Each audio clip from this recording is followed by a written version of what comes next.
What's going on, people? We are Tottenham TV. Spurs have just got absolutely annihilated by Liverpool at the Tottenham Hotspur Stadium by 6-3. I'm here with Amir, who had to endure that painful 90 minutes. It was just absolutely shocking. It really was. I question the decision to play the exact same lineup as we did on Thursday night with the effort that was put in. I was worried coming into this game because we know the injuries that Spurs have here. We know how out on our feet we are at the moment, and we know how fresh Liverpool were coming into it. That's the excuses out of the way, but there's no excuses here to put in a performance as bad as that was today, because every time Liverpool went forward, they looked like they were going to score. Gaping holes in the midfield, gaping holes at the back. Our right-back slot, Pedro Porro, was completely pretty much nowhere to be seen every time Liverpool were attacking. It was embarrassing. It was absolutely embarrassing the way that Liverpool were able to create as many chances as they did. You're looking at the stats, right? Liverpool created an XG of 4.54. They had 9 big chances in the game. They had 24 shots on goal, and they had 12 shots on target. 9 big chances in the game, and they've only scored 6 of them. So that shows you that Spurs got away with one here, just conceding 6 goals. We were absolutely embarrassing. We really were. And, you know, it's really hard one to take. And I know there are a few excuses in terms of the state of the squad, in terms of the injuries, in terms of how tired everyone is. But that doesn't account for what happened on that pitch. That doesn't account for that at all. No. You cannot be so bad defensively, so poor. And even going forward, particularly in the first half or the first hour of the game, we're attacking. The players were isolated up front. They were attacking singly, like there was no one going forward to help. So if Angeball is this, right? If Angeball is this, where we're so open at the back, you've got to be dangerous going forward the other way. And yeah, I know we scored 3 goals today, but we weren't dangerous enough by any stretch of the imagination, and we weren't attacking in numbers. We weren't pressing well. I thought there were problems in 3 areas of the pitch. I thought there were problems up front with the pressing, the midfield, gaping holes, not winning the second balls. Every time Liverpool won that second ball, they went on to create a chance. And at the back, we were just at 6s and 7s. We were just completely open every single time. And look, that scoreline flattered us today. And we've conceded 6 goals at home to a very good Liverpool side. I'm not going to lie, but it was men against boys out there. There are levels, so many levels between these two sides at the moment. It's absolutely crazy. And look, we got what we deserved today in terms of the way we played. But Amir, what are you saying? I'll just sum it up for you in one word. We got a humbling today. Yeah, a humbling. And that's what it was. You know, we were flying high from United through to a semi-final, and we've just been humbled by this Liverpool side, who have come here. And yeah, we've had injuries, and yeah, we're not as fresh as them. But to put in that kind of tired, weak, meek performance, it's really, really frustrating. And honestly, you know, you can look at some of the mitigating factors, the injuries, the fact that we played Thursday night in a huge game, which is all well and true. But I'm looking at my main man. I'm looking at the gaffer to manage that situation, manage it, whether that's bringing in younger players, whether that's managing minutes, whether that's giving other players a chance. I don't know, but I'm looking for my gaffer to manage that situation. And personally, I don't think he's done very well. I'll be quite honest with you. And I like the man. I like Ange. I want him around. I want him at the club. But I feel like if you go that open against a side like Liverpool, when you can't even beat Ipswich, Bournemouth and a Palace, you're asking for trouble. You're asking for trouble. And I just think that if he doesn't start tweaking his tactics, his approach to games, the way we set up, if he just goes the same every time, week in, week out, I don't think he's going to be here very long then. That's my fear. And like I said before, the excuses coming into this game about the injuries and 10 injuries, they are valid, because I don't know another team that can probably handle the amount of injuries that we have, and Newcastle had loads of injuries, and you know, Newcastle are sitting there similar spot to us. They had a terrible season last year, Newcastle, with the injuries that they had. But look, I get the excuse about the injuries and I get the excuse about players being tired. But if that's the case, then change something. Change something on the pitch. Change the way we play. Don't just wait to die, because that's what we did today. We just waited to die. Lambs to the slaughter, wasn't We it? just waited to die.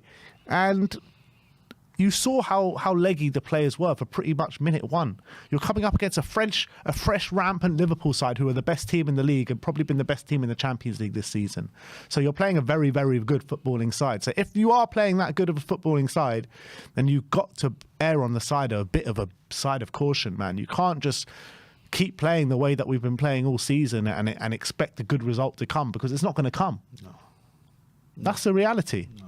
That is the reality. And look, unfortunately, Ben, I do think the way Ange sets us up, it's kind of like a coin toss, you know, every game. You flip that coin, how are we going to play? It can go this way, it can go that way. Occasionally you get those performances where we rock up to a City or a Villa and we absolutely blow them out of the water. But more times than not, we will concede an opening goal, and then we're chasing games from there. And this whole thing of, you know, we're going to outscore you, I don't think that's that's Sustainable. not sustainable, feasible in the Prem. It's not. It's just simply not over 38 games. So I'm really hoping that he starts to change things a little bit and tweak things a little bit. And, you know, how strange would it have been if you had seen that lineup? You would have seen Fife at the back or something like that. Oh, that's different. Well, that could be interesting. Set them up a bit more compact. Make it hard to deal. Make it hard to play through. Yeah. The reality was, Yeah. they didn't even need to play that well today to score and create those chances against us. We were in self-destruct mode for pretty much the whole game. This is how easy it was for Liverpool to attack us. We lose the ball. They win it back. They play it back to Alisson. Alisson hoofs the ball all the way up top to a Gakpo or whatever to take it down, and they're in. Yeah. They're in. It just doesn't work, this type of defending in the Premier League against top sides. It just does not work. And if they were more clinical, they could have got 9 or 10 today, to be perfectly honest. Very, very frustrating afternoon. But I do think there is a lot to learn from this match. What can we learn? What do we learn from this match? We learned that in January, we need to buy top quality players, because We've learned Liverpool... that from this match. What's that? We don't learn that from this match. We've learned that from years and years of failure of this ownership, and we've learned this. We should have learned this week in, week out. A long time ago. Week in, week out. We should have learned this last season. 100%. 100%. But I'm looking now to the ownership, to the board, to pull their finger out and to do something this January. Because if we don't, we're just going to keep sliding down. You think to where this Pochettino team was at, when we were flying high, we were almost challenging for the league, we were in a Champions League final. And now teams like Newcastle, Villa, Nottingham Forest, they're all above us. Brighton, all above us. Yeah. Not to even mention the other big sides lurking in the Prem. So, really frustrating afternoon. And I'm just hoping Ange will finally tweak things, because surely he can't watch that and think that we can go forward like this the rest of the season and get somewhere. What's going on? What's going on with Destiny? Because Ange said before the Manchester United game, Destiny will be able to play one of these two games. He wasn't on the bench against Man United. Fair enough, he's probably not ready to play. On the bench today, Pedro Porro is putting in stinkers week in, week out, leaving a gaping hole on that right-hand side. Like, surely if he's on the bench, he's able to play some of the game. He didn't come on at all today. He didn't come on. He didn't come on at all today. Pedro Porro has been playing shockingly for ages now. Whether it's confidence, whether it's tiredness, whatever it is, he needs to come out the team. He needs a prolonged rest period, because, like I keep saying, the more we play him, the more risk of injury is, because he's clearly out on his feet at the moment. I'll be honest with you. I've said this for a while about He Porro. leaves a gaping hole on that right-hand side. I don't think he's a right back. I don't think he's a right back. He's a right wing back, and I think he'd even be better playing higher up the pitch. He'd be better off where Johnson is playing on the right on the right wing. I don't think he's a defender. I don't think he can defend. I don't think the way he even his footballing mind is switched on to defending. He lets players go. It's a travesty at the moment the way Porro's playing. His defensive side of things. It's just absolutely shocking, scandalous. I thought Decky and Son pretty much played really poor on the wings today. Decky, I thought when he moved into the middle of the park, he actually started playing. He was better second really half. good when he actually moved into the middle of the park, started asking questions of that Liverpool defence. And it was a good finish for the third as well. Very good volley. Archie Gray, I mean, I felt for Archie today because, look, he's an 18-year-old filling in a position which he should never be filling in. No. And he came unstuck today. That's the reality. But again, are you looking to your main man, Ange? Maybe it would have been better playing Dorrington and playing Gray instead of Porro. I don't know. I don't know. But I'm saying, if you don't make the changes, then you can't ever, you don't know. Yeah. Spence was good. Probably kept the score down to 6, to be honest. I thought Spence played well at left back today. Another good performance from him. And he must be looking around and looking at the players around him being like, how am I only just getting into the team now? And wasn't he in Italy? Hasn't he seen how they defend over there? He must be thinking, what is going on in this team? Because how you can allow, how many did you say, 9 big chances? Yeah. We've given them 9 big At chances home. at the Tottenham Hotspur Stadium. So That was just so easy, though, for Liverpool. Like, I've never seen an easier game that Liverpool have had this season. Liverpool have been brilliant this season, all throughout the season. So consistent. And they've never scored more than 3 goals. They've come to the Tottenham Hotspur Stadium and made it their playground.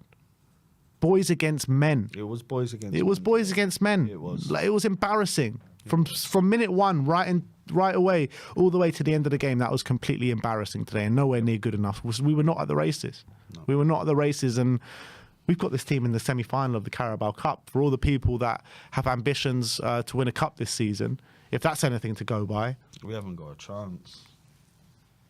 what are we supposed to do? We've got no chance. This team are levels and levels and levels and levels and levels above us. We're nowhere near good enough to compete with them right now. Not just the team, the squads. The squads are miles apart. Completely miles apart. Yeah. They're bringing on Diego Jota, we're bringing on Timo Werner. Yeah, and that's the reality. And I don't know what to say, because you're looking at it now, a 6-3 humbling at home, which should never be happening against anyone. It's like, I don't care who we're playing, we should not be conceded 6 goals, Never. 9 big chances at home. Never in a million years should Does that this happen. does this have a reflection, and does this result have a bearing and a consequence for Ange Postecoglou? All the results have a bearing on Ange. This one in particular will Will it make the hierarchy think? The hierarchy, no. More fans will be Ange out there. The hierarchy, this won't be the one that will...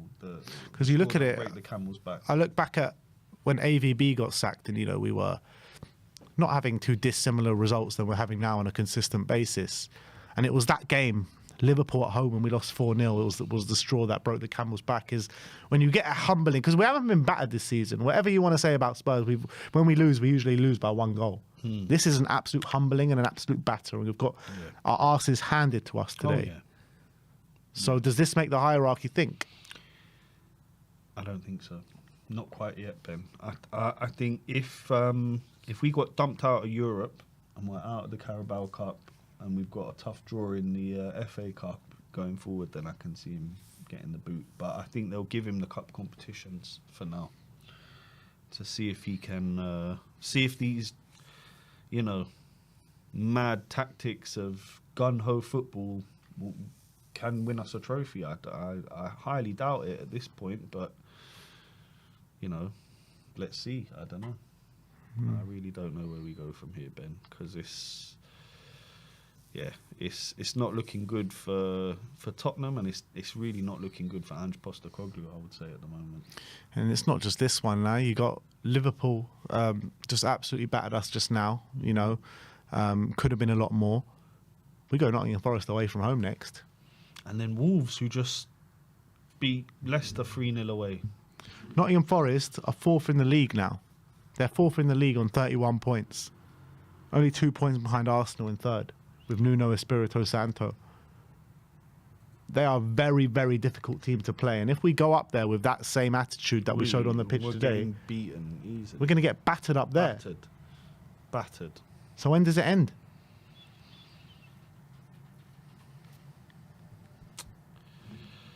I don't know, mate. It's a really frustrating situation to be in because where do we go? Really, where do we go from here? It's not good enough. It's not good enough from everyone, from the players to the manager to the ownership. I hope the fans made their voices loud and proud and heard today in the protest and in the stadium and stuff today, because it needs to be said, it needs to be made known, and it needs to be loud. Yeah. And the last couple of games I've been to, the Man United game, the Southampton game, the voices have been heard. But it needs to be carry on. It needs to be a constant. It needs to be a constant. A pressure needs to be applied at the right places at the top of this club. Yeah. Because do you know what? 23 years of failure at the top level would be enough in any other form of business or anything for them to go. The problem is we're stuck with them until a buyer is found. Yeah. And that's the reality. But look, it's a really hard one to take. As much as I didn't come into it thinking we're going to win. I thought we might nick a draw, Ben. But either way, right, to lose to Liverpool is not a disgrace, but it's the manner of the loss. It's the manner of it. How can you concede 6 and 9 big chances at home? How? Yeah. Yep. No matter who you play against, it's nowhere near good enough. It's nowhere near good enough. And big questions need to be asked. Big questions need to be asked. And here's the thing, right, as well. If we can be so good attacking, can we not just be a little bit less than that, but good at defending as well? Is that impossible to do in a team that can attack and defend? We weren't even good. I know we scored 3 goals. We weren't even good going forward today. No, we weren't. People were attacking. I mean, the pressing was poor. Didn't pick up our second balls. When we were attacking, it was just isolated players up front with no options. It was just shocking. It was just absolutely shocking. Our passing's been shocking for weeks. Months even.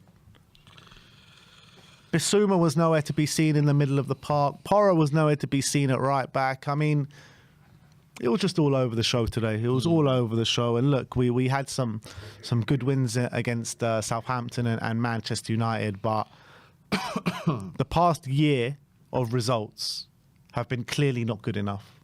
Clearly not good enough. And something needs to change, and something needs to change very quickly, because this season is just going to peter out very quickly. And yeah, I know we're sitting 11th in the league and saying, what season? The season's petered out already, but we are still in Europe. We are still in the Carabao Cup semi-final, who we got this opposition to play. Yep. And we still got the FA Cup to come around. Yep. So we're still something can be salvaged here. Something can be salvaged here, and something needs to happen. Yeah. Agreed. But that is it. That is our match reaction from the embarrassment that was Liverpool today, 6-3 at the Tottenham Hotspur Stadium. And we're going to move on to the fan show up next, where it's your chance to have your say on the game. And yeah, this is going to be a hard one, guys. This is going to be a hard one. But help us through it. Help us through it. Come on, give us your views, and see if we can't find a little bit of optimism out there in the fan base tonight. Ben, there's got to be someone out there who's still... Who can be optimistic after that? Who can be optimistic after that? Look. Maybe my brother. Yeah, there you go. There you go. Where's Sim when you need him? Probably crying in Tottenham right now.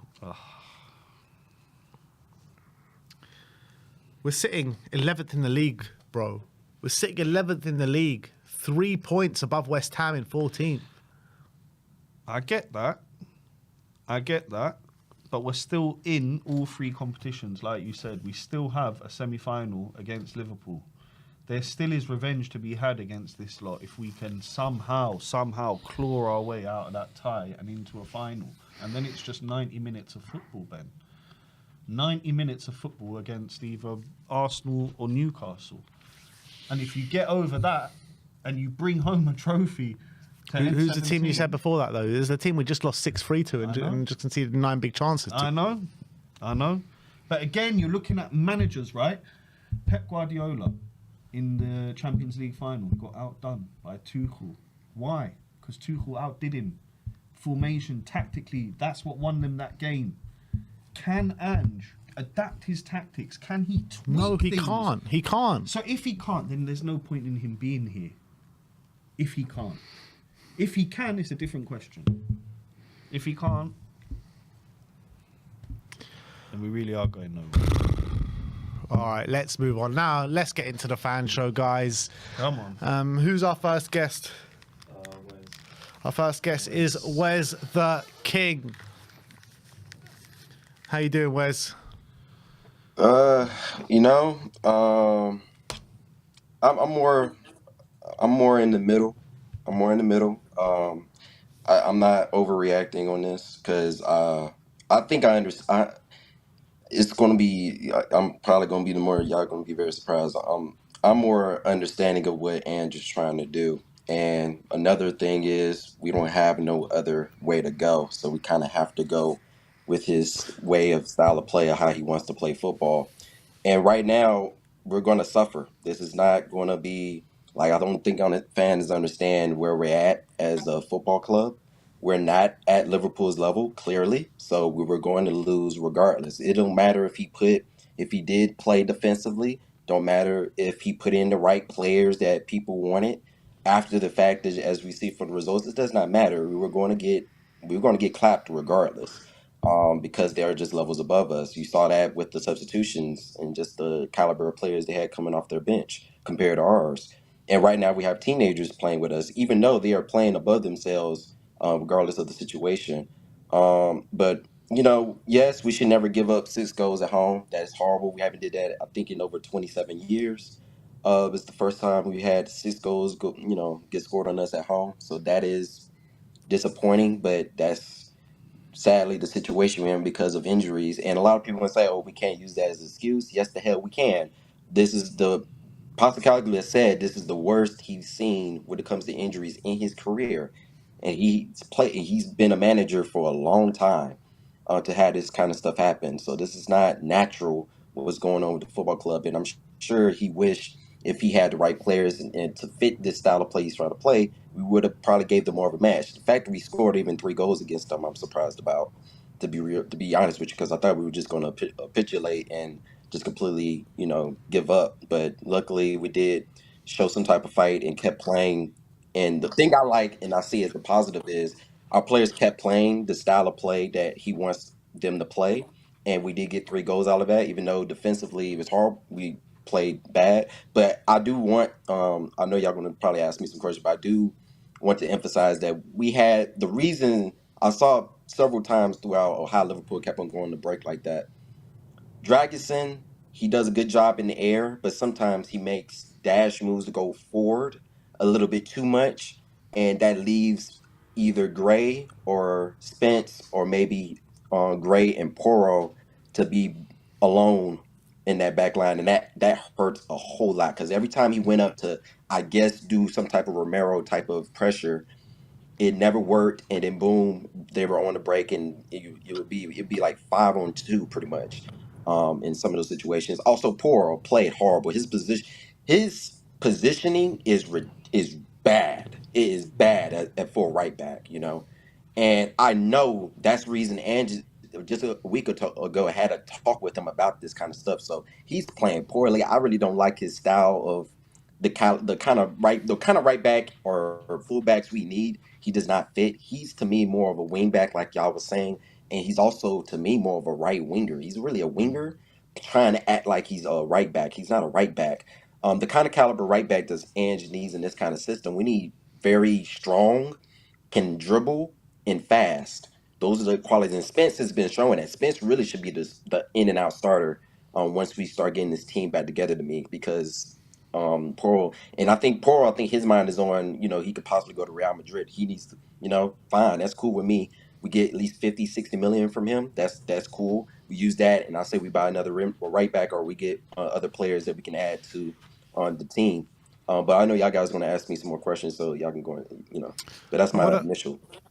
I mean, I do agree with some of the points you're making to a certain extent, but when you're trying to navigate the situation that we're going through now, 10 players injured, same players playing week in, week out, players out on their feet, lethargic, leggy, as we saw today coming up against a fresh Liverpool side, to put yourself in the best way to maybe get something out of the game, isn't the best way to manage that to change a few things tactically, to make us harder to beat, to not have that gaping hole through midfield and through the defence. I mean, why is Ange so... I know why he's so insistent on playing the way he does, but surely there's extenuating circumstances like today with the opposition that you're coming up against and the situation that Spurs are in terms of injuries to actually tweak a few things and go a bit more defensive. Yeah, there is. Like most thing you probably could have did was, of course, go for more of a counterattack system like a Conte, probably play a back three with Darlington coming in, starting center back maybe. There's things, yeah, he could have did, but this is how he manages, guys. This is what we're dealing with, and it's either we're gonna give up, and the board is gonna fire him, and then we're gonna go right back to the merry-go-round, and we're gonna end up, to me, worse off, because different system, and that's just not going. We're going to go into circles yet again. It's not going to me. I'm sick of going into circles. I'd rather go with go with the plan. Keep going with the plan. And there's going to be suffering. Like even with Amarin at Manchester United, there's going to be. He said right at the start off, there's going to be suffering. This team is nowhere near to what he wants it to be in his style of play for that club. We're in the same situation. We're in the same boat pretty much, but we're better off than Manchester United right now because we're ahead of them when it comes to cup competitions and things of that nature. So it's a process. We're going to bleed, guys. Like fans out there, listen up. We're going to bleed. Like this is just what it's going to be until the board helps this manager and gets in the type of caliber players that fits the certain positions that he wants and the attributes that can play in his system. Because you see, when we play the correct way, we get results. If you see the whole and system is to get the ball on their half in intercepting balls, hard work.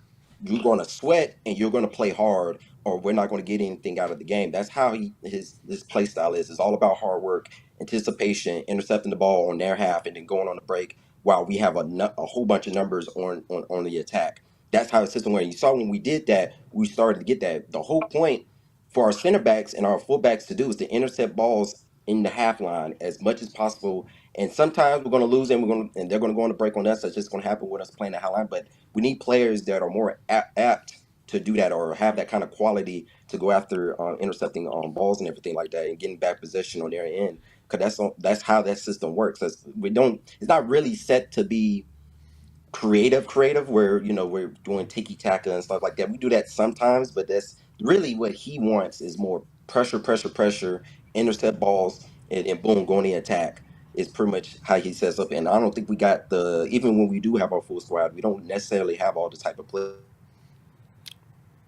But here's the thing, Wes.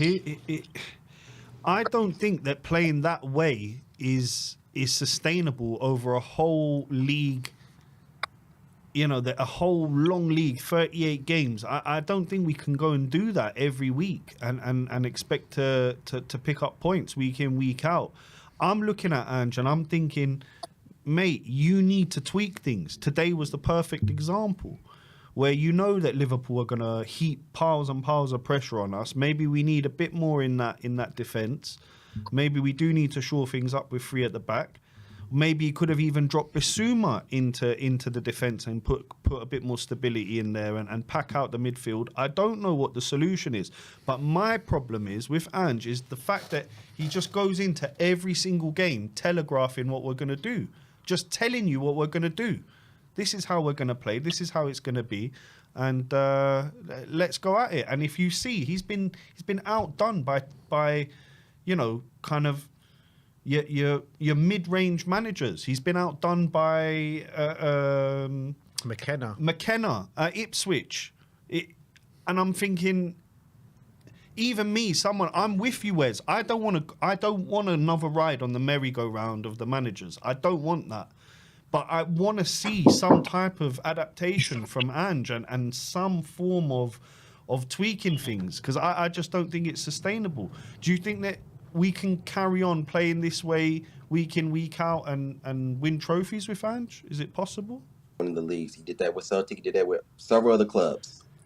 He's done it before with the style he's had, so he's not doing it. And I'm sure he wouldn't have had last this long as a manager to get to the level he's at now, to pretty much stop. And he knows it can work if he gets the right caliber of players. Right now, guys, even with our full squad, do you think we really have the caliber of players to really be a top four side? No, to even be a top four side. No, we don't. Like, we don't have none. Even with our full squad, we don't have the caliber of players to play this system currently. It's up to the board. We should have got these players in the summer, but we decided to go young, and he was okay with that for some unknown reason, to go after young talent. And now we done got that young talent. But now we need to get more experienced, ready to play now players. Right now, we've a couple of them that we did get, Bergval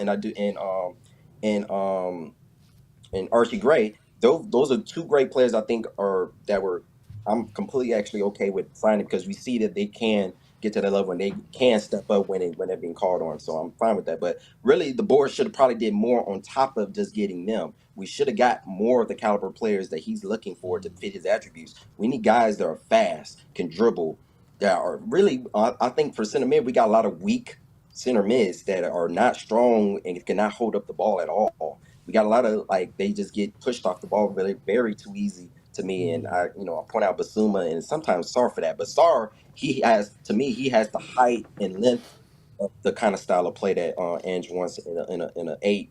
Madison at Cam, he's not strong at all, and you see the difference is when we put Kulusevski at Cam, he was a lot more strong on the ball, a lot of push off a lot of the defenders that was on him, and he was able to make something out of that. Which I think he probably should have started at. He should have started probably Kulusevski at Cam and probably put Johnson started. So that's probably one of the things he could have changed. But to me, I think it comes down to the players we have currently. He's got his back against the wall completely, and there's not much else he can really do. Yes, he could have put Darrington that he could play the different system maybe, but it's not his way, guys. We know this. So I went into this game expecting a scoreline similar to that. Sad to say, but that's where we're at the moment when it comes to our injuries and the players we have available. And I think this January transfer window is going to have to be a very big one to me, and I don't know how that's going to happen, because January, just a lot of clubs are just not going to want to give up certain type of players until the summer. So it's going to be very hard, but I'm hoping that the club somehow backs him. I'm hoping that the fans don't turn on Ange, because we can't blame it on managers all the time. We can get on him about plays the same way and all that, but we knew this coming in. We wanted an attacking manager. We got him.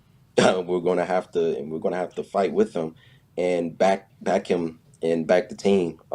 This really goes towards the board. If they want to keep going with Ange, then they need to support him. They need to give him the players he needs with the attributes that he needs to play that system, if he's going to continue to be ignorant and play that system.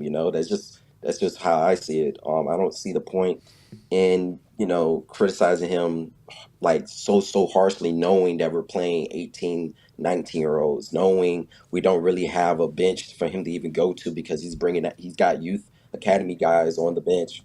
So the fact that we thought we're going to get some type of result against Liverpool, if he played the system that y'all even wanted him to play, we were going to lose regardless. I swear to you, we were, especially with that goalkeeper. I think that's a really, really good point, Wes. And you're making me think back to Jurgen Klopp's Liverpool, and they needed Alisson and Virgil for them to win leagues and Champions Leagues. Yeah, exactly. So same with Poch when he first started. Poch when he first started was not good with his guys. He was losing. There was some crazy games. But wait a second though. We're currently sitting 11th in the league, and we're 3 points above 14th, and we're nearly halfway through the season. That's true. I agree with you that I don't think the squad is good enough to finish in the top 4 or to even win a trophy this season, and I think that's ultimately on the board and everything like that. I agree with you, but to be this bad, the squad isn't this bad. What we're seeing right now in terms of 3 points off 14th, surely it's not that bad. I think we've lost some games we should have won. Like some of those games against lower teams, like Ipswich and everything. We should have won those games. Those games, I'm sure he's probably even in his head. I'm sure he was probably like, I'm sure behind the scenes, he was probably kicking somebody's behind losing to those kind of clubs because we should have really dominated a lot of those clubs. And a lot of times we would be up 2 or 3 goals, and then we're just completely capitulate and lose. And half that goes to he didn't have the center backs, had young players out there making crazy mistakes. Sometimes our own senior players are not good enough, like Basuma, Sar, uh, making stupid mistakes that led to those losses to those teams that we shouldn't have lost. And I swear, and now we're going to a situation now where we're going against very heavy hitter teams while we're in a bad position in the league, and that's making it look worse. But because we didn't win against the teams we should have won against before going against this run of big time teams and hitters in the league, so that's making it look even worse. But really, it comes down to are some of our experienced players making crazy boneheaded mistakes, and that led to those losses to those kind of teams we should never been losing to. And we would have been in a more manageable position where, okay, yeah, we lost to Liverpool, but we're still sitting maybe 7th or 8th in the league or something like that. Sadly, we lost those games because of those mistakes. And we're in the situation we're in, and we went against a heavy hitter team, and we lost against a heavy hitter team, like we probably would have anyway. But it makes it look worse because we lost against teams we should never lost to. But that I don't think that really goes down to Ange because we were up in a lot of those games against those teams, and because of stupid mistakes for individuals led to that. It's not really Ange for those losses to me that all the way because we were up by double-digit goals for a lot of those games, or at least up a goal. And we could have got more. Some people say we could have went defensive in the second half and killed the game off, all that kind of stuff. But we know he doesn't play like that, guys. We know. But some of that goes to me more individual error when it comes to some of those games. But I agree with you, and I do think we still have a chance at a trophy. I know we got Liverpool in the League Cup, so that ship may have sailed, but we still got Europa League, which I think we can still compete in. So especially once we get our 14 back in January. So I just think I'm a little bit more level headed on what it is because I know we're not a league winning side. We haven't been in a long time, but I think Ange can get the team to a point where we can compete in the league. We can, but he has to, of course, the board has to allow everything. Even when we go to the next, if we fire him and we say, okay, we're done with him, we don't think he has what we think. If we go after and we get another manager, what is he going to expect? He's going to want players, man. It's just what it is. We have to have the players to beat the other teams with the world class players. That's how it works. We can't just think a different tactic is just going to overpower another team. It's just not, 'cause especially if they have just attributes of better players than us. So I'm a little bit more level-headed. I understand that this was a horrible loss. I'm not saying that it wasn't, but I'm just thinking a little bit more level-headed and trying to look at every facet of what he's trying to do because he wouldn't keep doing this for no reason, guys. He just wouldn't. He wouldn't keep doing this mentality for no reason. He's trying to imprint this into their head. A lot of like that pass. I put a situation that happened in the game. That pass Kulusevski should have passed to the right if he understood more of the system, and maybe because he was playing on the wing, he wasn't really thinking, or maybe he was thinking just to shoot in that moment or try to get a shot off, and he did it. But it should have been second nature for him to know Paul was going to come deep with that wing as a wing Go for back the coming goal. on that side for him to let off. He didn't do that, so that caused a turnover. Paul was out of position because he thought he was going to get the ball running up that side, and boom, I think Liverpool either got a shot off or they scored on that They possession. scored. But that's They one of the scored. yeah, he scored. So that's one of the things that the team has to learn is that they have to imprint and know that hey, my if I'm in this deep, we're in front of the box, I just recovered back the ball. I should know one of the wing backs are going to come dodging down to help with the width to help the attack. He didn't do that. It caused a turnover. Boom, that leaves one of our players out of position. That's just how our style of play is. It comes down to the players knowing in the back of their head where their teammates are, and it's very actually it's brilliant. But you have to have players that are very highly intelligent, highly skilled to know. And I'm not saying Kulusevski isn't, but in that moment he just made a bad decision, your individual error, and that led to a goal. A lot of this, it just comes down. We have to have the type of players to play this type of system. But I do agree, if we don't have those type of players at this moment, he shouldn't probably be playing this system.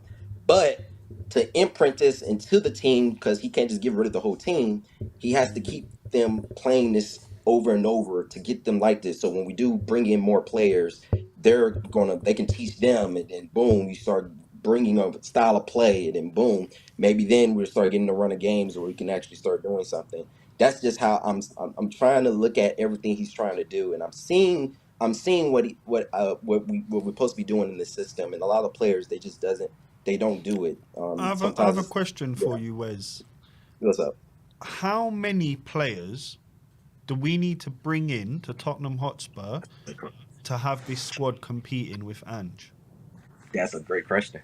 Um, it's going to take a little bit more. I ain't gonna lie. It's going to probably, to me, it's going to be another two, maybe even three windows. I'm not even gonna lie to you. We don't have to, like, Johnson to me is not the attribute of player to be that type of, because he and You his spent system needs 50 a million on him.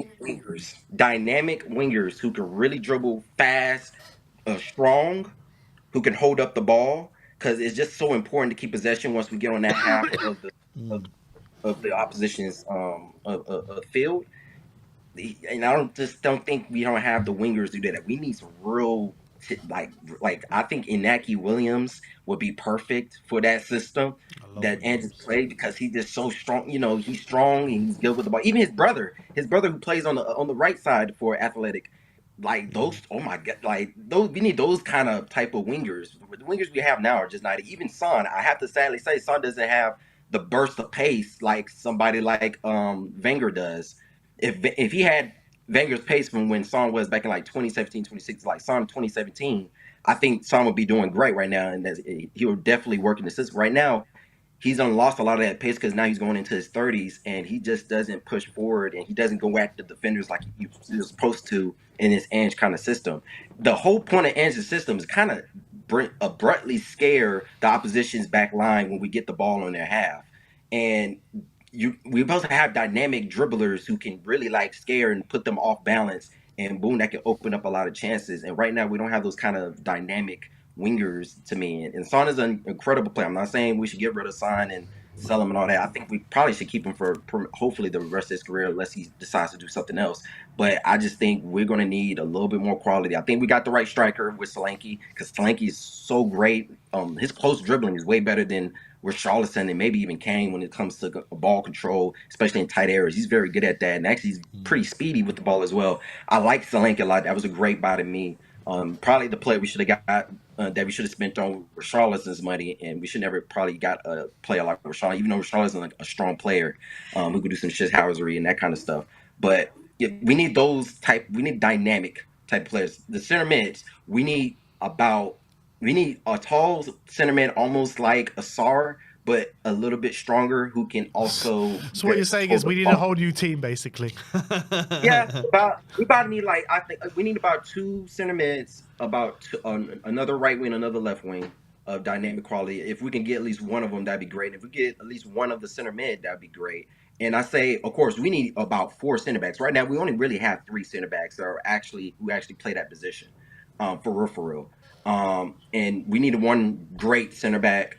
And I think we're gonna either, if we go with Spence, because I think he sees that Spence fits the qualities to play his system. If we go with Spence as a starter, I think we're fine, but we're going to need a backup, and I think we need just Poro. He wants, if he's really looking at going to Real Madrid, sell his behind. I don't really care, because he doesn't really fit that system. He doesn't, to me, at least defensively. He can't do both. He can really only do the offensive side, Yeah, I and don't or think if he we, can if defend. I don't yeah, think he he can can defend. defend. You saw his positioning. His positioning was horrible. His Terrible. positioning was horrible, bro. Like, that's like, I play right back. You can't do that. You can't. If you got to read the game, if you're playing that kind of position, because the fullbacks are so important in Ange's system. You have to be very intelligent and be able to read what's going on and anticipate that, hey, we may lose the ball right there.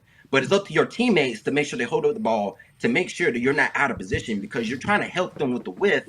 And if you can't help them with it because they're losing the ball on that side, we're just gonna keep, that's how Liverpool kept on going on the breaks like that, guys. Like, that's, if you can go back in the game and look at that. That's what happening. It's really coming off of positioning awareness, and I don't think Poro has it. And then when he does get back defensively, he doesn't go at his defender. He lets them dribble and dribble, dribble all the way into our box, and then they get off either a cross or to get a shot on him. And you can't just afford that as a fullback. He needs great, very good dynamic fullbacks. I think we got at least two of them. We got Spence, and I think Udoji can do the job.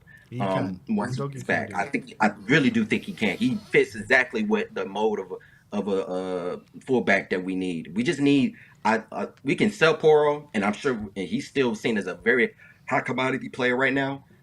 We can sell him for a good amount of money, and we can get somebody to go behind either Spence or be in front of Spence, whatever. I think Spence should start at right back, but that's just me personally. But I don't know if Ange is going to do it. But I think Spence has probably very much impressed Ange so far, and I think he will now for the forward scene because he's playing so well. He got 2 assists in his first 3 games playing for us, 2 assists already.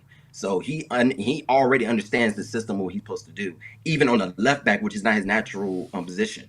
So I just think, there's things we're gonna have to do. We're gonna need some dynamic players. We're gonna have to the board is just gonna have to do it. They have to just say, hey, if we want to have this manager and stay, and we want to play this system, we got to give him the type of players to do it. And right now, we got players that are not matching the attributes that Ange needs to play that system. Wes, thank you so much for coming on today, my friend. And thank you for the positivity that we probably need. But it's just hard to take at the moment, man. But big up to yourself. Yeah, I know. Yeah, I know, guys. This is a horrible defeat, I know. But I think a lot of people are going to be calling for Ange's head because, we're just so used to firing managers, and we're so frustrated because we get I'm not in London, so I know y'all probably get a whole lot of freaking hate and crap like that when it comes to the abuse, when losing against certain teams and stuff. But I know if we're going to go in the direction we want to go as a club, we need to keep the manager with the idea and the plan. And has the idea and the plan that he wants, and we just have to back the manager, just like we did with Pochettino. We gave him the time. He was our manager for 5 or 6 years. He didn't win anything for us, guys. Yes, he had great success in the league, and that's probably the reason he kept his job for so long. But he didn't win anything. But he kept with the system, and we were able to create a great team, and we got to a lot of good cup finals that we probably could have won, but we didn't. So that's just the way football goes. But we have to go with a manager with a plan. He has a plan. We have to back him. That's just what it is. See you later, Wes. Good to speak to you, mate. Yep. Come on, you Spurs. A couple of super chats just before we go on to our next guest. Aruf Kumar says, Poro can't start against Forest. Spence on the right, Udogie on the left. I completely agree. I agree with that. Beng Wan says, let's be honest, and with a full squad would have put up a much better performance. The medical team needs to get it right for Ange to even compete. Maybe you would have seen a better performance, but I think we still would have lost the game, man. But that's a good point because the medical team okayed Romero and VDV to come back early, and they were put in early. If we hadn't played them in those games, maybe they could have been fit for this game. Yeah, look, Ange knew VDV was struggling. He said Van de Ven was a risk coming into the game. And he was only planning to play him 70 minutes. So I'm sorry, but the Van de Ven thing is on Ange. It's on Ange? It's got to be on Ange. It's got to be on both of them. But Ange Postecoglou literally said it was a risk to play him. Yeah, so he knew. It's on him. It's on him. It's so on he him knew. and the medical team. It's on both of them. Jory with the super chat says, why go in on the players when they were sent out this Sunday League game plan? Ange ball is not sustainable over a game when up against any quality. I think we've seen that pretty much since Ange has come here. Yep. Whenever we come up against anyone with any real quality, unless we have a massive stroke of luck, we come unstuck. Yep. And Josh Lim with the super chat saying Ange is running a hospital. Well, anyway, let's go on to our next guest, and it is Mr. Stelios from Tottenham away. Stelios, talk to me, mate. How you doing, Ben? Not great, mate. Just trying to go through the motions. That was an absolutely horrific watch. I mean, if Liverpool scored 9 goals in that game, you're probably thinking that's probably what they deserved. Yeah, we got completely dominated. It was a masterclass versus a disaster class. By the way, big up Amir as well. Big up Amir. Big up Stelios. Look, I think what's going to happen now is you're going to get a wave of fans calling in. Half are sick to death of Levy and sick to death of Ange. The other half might be sick to death of Levy, and they're going to defend Ange Postecoglou, right? Each fan to their own. Pick your corner, fight your battles. The club's divided again. Daniel Levy wins, Enoch wins. This is what they do. They split the fan base through decisions they make that impact the football club. We know ultimately this is down to the board. We've got 3 decades of evidence, 14 managers, 8 football directors, Levy out, Enoch out. I have to get that in first because that's the reality. But that doesn't mean the manager isn't a problem. And big up to Wes the King, who just called into your show and spoke. But is he smoking drugs? Like, Wes, brother, you say blame injuries, but were you fans blaming injuries when we beat Man City 4-0 because we were missing Bentancur, Van der Ven, Romero, Richard? We're missing all these players then. When we went to Southampton, who Liverpool just about beat 1-0 or by a goal, we smashed them with loads of injuries. So you can't blame injuries when it suits us, but then when we smash teams with the same injuries, why aren't injuries an issue then? What's the difference? And the difference is this. Our manager is not good enough. Saying that let Porro go. Why would you let a top-level right wing-back go? Because he's been overplayed by the manager, who had a year and a half to bring in Jed Spence, who had a year and a half to give an academy player a chance instead so Porro can have a break, who plays Porro in a system that doesn't suit inverted fullbacks. The inverted fullback system stinks. I don't want Porro to go anywhere. I want a manager that gets the best out of a bloody good right back, and Porro is a good right back. Attacking right back, should I say. He can't defend though, Stelios. He can't defend. Who can defend in our system, Emil? No, but well, nobody. Well done. You had it right. VDV tries his best. VDV tries his best, but yeah, this system doesn't allow for any type of good defending. And I was asking Ben, does Ange even care about defending? Then don't blame Porro. You literally just said to me, Porro can't defend. I tell you who can defend, and now you're blaming the system. It's the system. It's not the players. Every single. But also, Stel, did you not think that Pedro Porro put in a lot better defensive displays last year than what we're seeing right now? Yeah, but this comes back to coaching. None of our players individually in a defensive unit have been coached better. Udogie's regressed. Romero's regressed. Dragusin looked terrible today at times. Porro's regressed. Every single even Van der Ven has had some bad games this season. Going forward, he's looked brilliant. Defensively, he hasn't. Every single defender at Spurs has regressed because we don't coach defending as much as attacking. We don't coach individual 1v1, 2v2 defending. I can see it. And for me, I don't want Porro to be blamed. The guy's knackered and he's playing in a system that doesn't work for him. And, you know, when I hear fans say that this is Ange's way, but that's the problem. His way is the problem. We lose because of his way. There are some losses I don't blame Ange for. I fully blame the board. I 100% blame Enoch and Levy. There are some losses I just look at the players and I say, your work ethic is unacceptable. Regardless of tactics, your work ethic is not the levels of any professional football player. But in general, I look at the tactics and I think it's the most unsustainable football in the Premier League. We've become a laughingstock. TV pundits, commentators, rival fans, they all say, and you hear them chuckle under their breath. They're like, 6-3 to Liverpool, but we're entertained, aren't we? It's become banter. This whole entertainment, we are being bantered by fans, by TV pundits. Even Ange is bantering.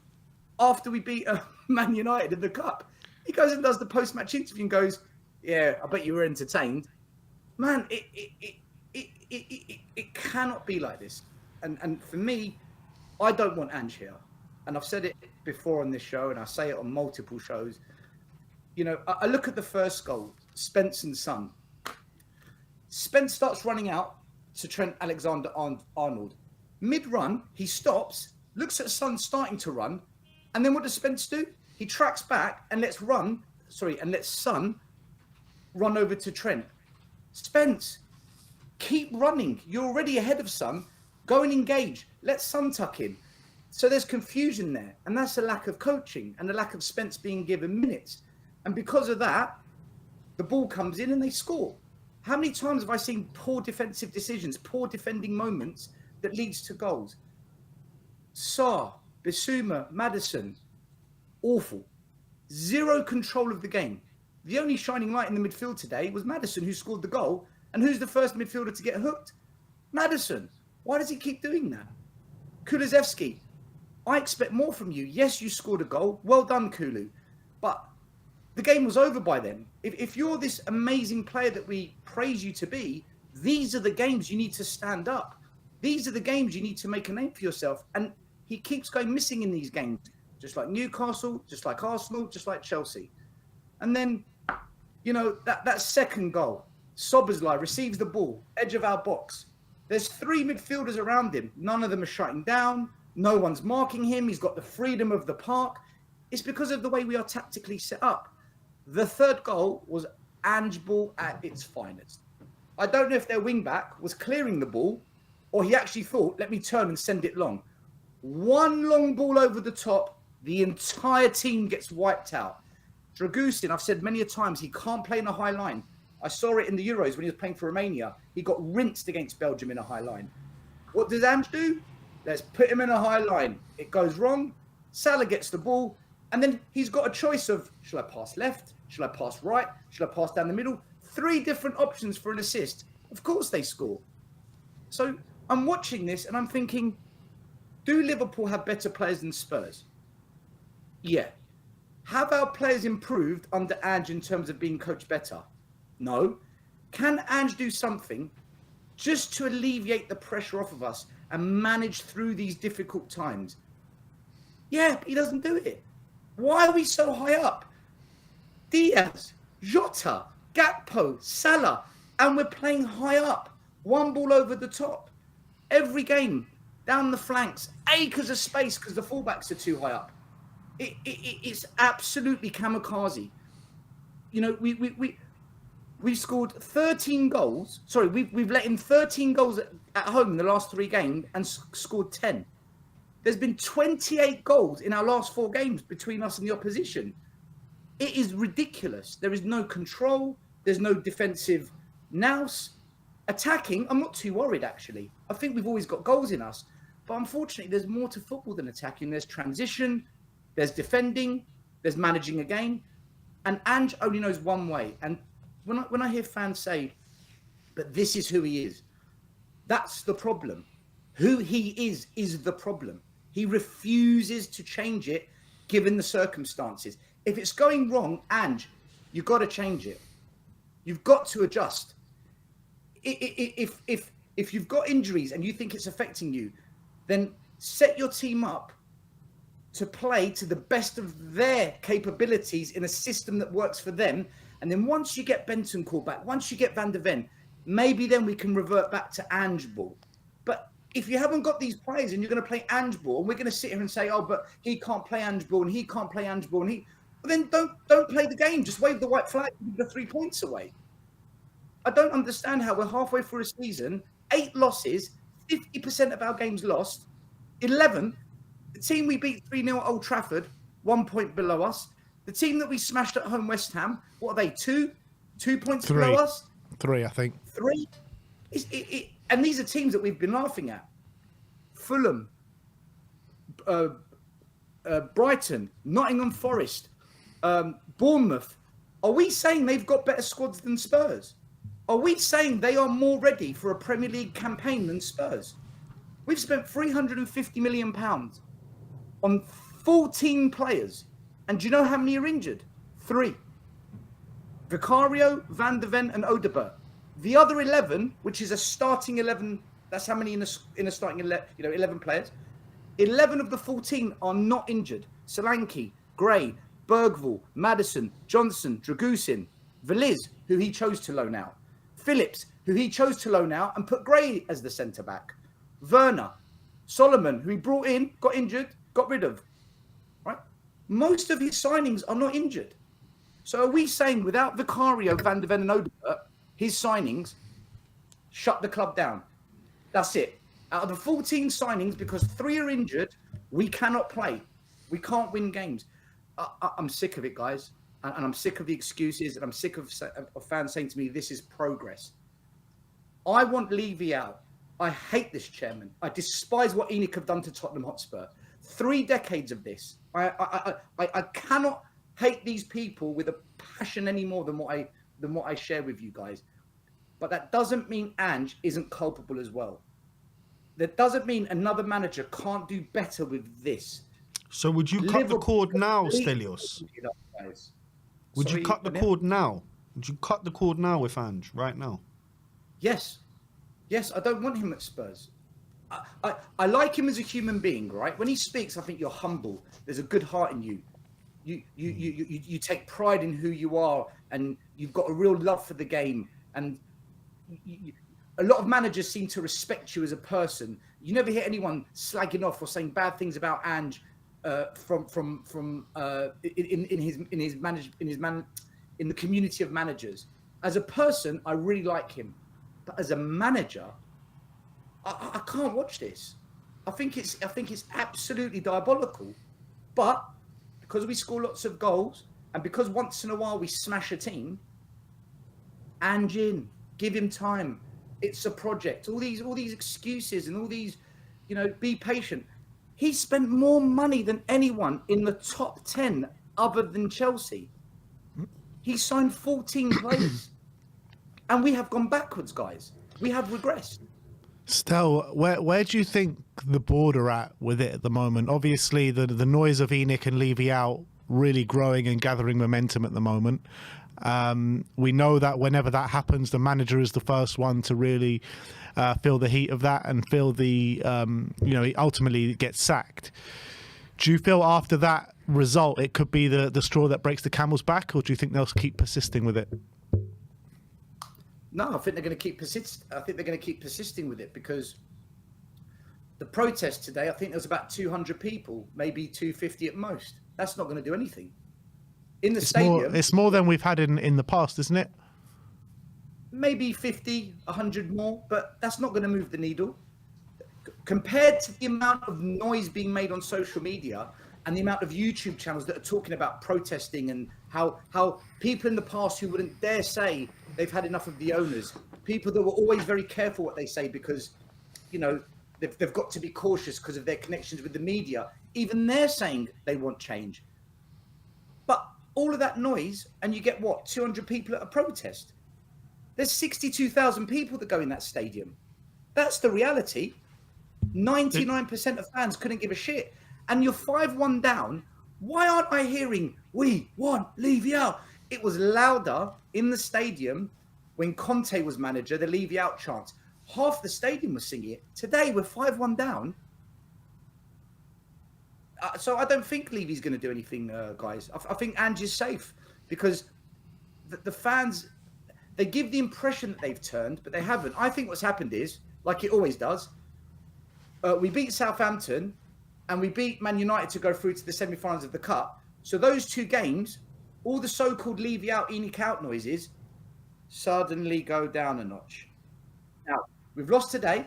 If we lose to Wolves and we lose to Forest, Levy out, ENIC out will get loud again. There's no consistency with it. Other than Brian Daigle, myself, and a few others, we're the only ones consistent. Win, lose, draw. So I don't think Levy is going to get rid of him. I think the only way Levy gets rid of him is if we are too close to the relegation spot. We are just too close to it, and maybe we crash out the Carabao Cup as well. I think then he might pull the plug. But for now, I think no. I actually think Levy's going to stick with him. Here's the thing, though, Stelios. With me, I don't fancy another ride on the manager merry-go-round. Where do we go from here? If Ange is sacked tomorrow morning, where do Tottenham Hotspur go from here, manager-wise? Like, what do we do? We've tried Jose, Conte. We've had Mason. We've had Stellini. We've had, we've gone through them all. Nuno. Where do we go? But the thing is, we didn't try. We sacked Mourinho before a cup final. Conte Agreed. got us to 4th, and he left us in 4th, and we turned on him, right? Nuno got 10 games, and we got rid of him. So we haven't given other managers a go. This guy's had 18 months and 350 million. He's been given more of a go than any of the last 5 managers, and we are doing worse. I mean, listen, I'm with No, you. I hear I'm that. sick of I hear I'm sick that. of changing managers, bro. I I'm hear with you. that. I'm sick of changing managers, yeah. But the problem we've got ourselves into as a club is because we're sick of changing managers, we don't want to change Ange. But what if Ange is the wrong one to be backing? Because for me, he's shown me nothing to justify being backed. But because we're scared of who we bring in Wait next, a minute, who on Stelios. earth's I gonna think want that's a the job. little bit harsh, though. A little bit harsh. You're telling me City and Villa, the wins against City and Villa, don't give you a bit of optimism, like beating those teams by those scorelines. Conte beat Villa 4-0 at their ground, and Conte, with a much worse team, beat Man City 3-2 at their ground. Whoopie-doo. Are we going to go by 2 games out of... How many have we played this season? 20, 25 games? Well, 17 in the league, yeah. See, Amir, you're clinging on to the tiny minority of success and ignoring the overwhelming majority of failure. And I think that's a dangerous game to play. Because you're I'm not. clinging on I'm to saying hope. no, Stelios. I don't want you to get me wrong. I'm not saying that. I'm not happy at all with where we are in the league, with our performances, with dropping points, Ipswich, Bournemouth, Fulham, Palace. The list goes on. Brighton. The way we've just chucked games away, the way Ange hasn't tweaked things. But Yeah. my thing is, when Wes was speaking to me earlier, he said we're missing some top-class players in the squad. And I fully agree with that. I don't think the players we brought in are of the calibre to help us fight against your Liverpools, your Chelseas, etc. And I do think that you're right, Ange has been given a lot of money, but he hasn't been given the way Liverpool got a Virgil and a Alisson. He hasn't been given the big tools in his chest to go off and do something. He's been given Odebear. He's been given Werner. He's been given Lucas Bergvall. With all due respect, he looks like a fantastic young player, but he just came over from Sweden. Yeah, 18 years old. So are you my saying- thing is, that, are you telling me that Ange Postecoglou has no say or no control over transfers? I'm not sure what goes on in those rooms, Stelios, to be honest with you. I thought he did, but given the things that he said recently, I don't think he has any control over the transfers, to be honest with you. So why do you want a manager in place that's got no control over transfers, who's going to be given these players that you don't think are good enough, and that's It's going to all be he's the gonna same keep under any manager, Exactly, Stelios. it'll be the same. It'll be the same under any manager. Poch got a whole window without anyone being bought for him. Right. So we know the problem is the owners, but then the question is, if we know this is going to be the same under any manager, surely you have a manager then that gets the best out of what he's got. Are you telling me Ange is getting the best out of what he's got then? No, I think to be where we are right now at this moment in time, 11th in the league, 3 points above 14th. In my opinion, it's an absolute disgrace. It is a disgrace, and when you're looking at the form that we've shown over the past year as well, since the first 10 games of last season from till now, it's been nothing short of a shambles. That's the reality, with a few games sprinkled in here and there. That is the reality. I agree with you. So it's the manager, guys. He has to take account. He has to take account for this. And you know, he said a lot of things in the media. Is he a liar? Does he mean it? Because it seems that when times are good, oh, but remember what Ange said. Do you remember what he told us? But when we lose, yeah, but he didn't mean that. It was Enoch. It was Levy. We can't keep doing this. When it suits us, Ange means what he says. When it doesn't suit us, oh, Ange was only saying it because he's just playing the media and Levy controls things. Look, my take on it is exactly what I said when I came on your show a few days ago with Sim and yourself, Ben. I want Levy out, I want Enoch out, I want Lange gone, and I want Ange gone.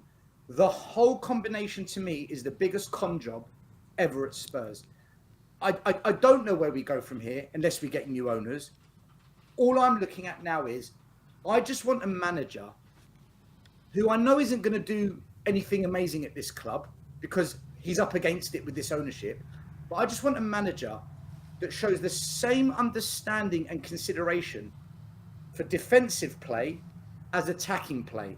and a manager who, in certain moments of a game, isn't scared to adapt just to stabilise and get us over the line. Instead of, this is who we are, there's only one way we're going to play. You know, it was 5-2 and we scored the third goal. 5-2, and I think, was it Kulu that scored the third? Yeah. Yeah. Yeah, right. Kulu scored the third goal. And Gary Neville goes, oh my God, only at Tottenham or something like that. He goes, they're never going to change it.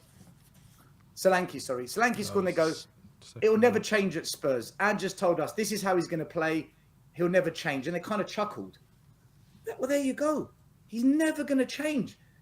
You're losing. You're being dominated in midfield. This high line's getting exposed.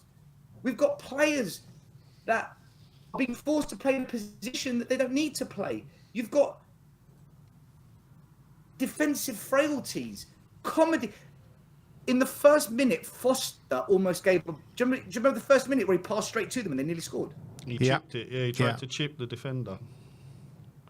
After the previous game, why on earth would you allow your goalie to try and do that in the first 5-10 minutes?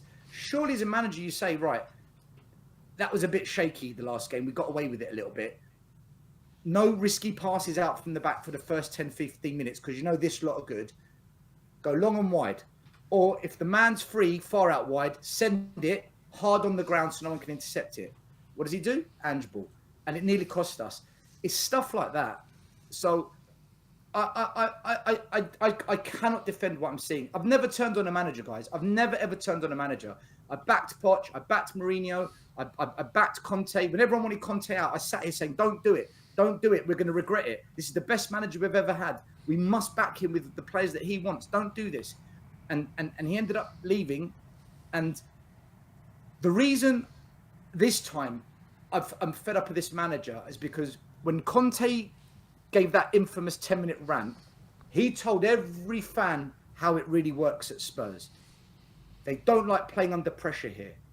This ownership, 20 years they win nothing. Why? The coaches, the players, the manager. He buried everyone and he said, this entire club is broken. And it starts up there. So from that moment onwards, I said to myself, Conte's told us how it really works at Spurs now. We know. So any manager that comes in and accepts mediocrity from the board, accepts Timo Werner twice, I'm sorry, you're part of the problem because you've accepted Werner. And when you need someone to come off the bench and turn the game, that's what you've got.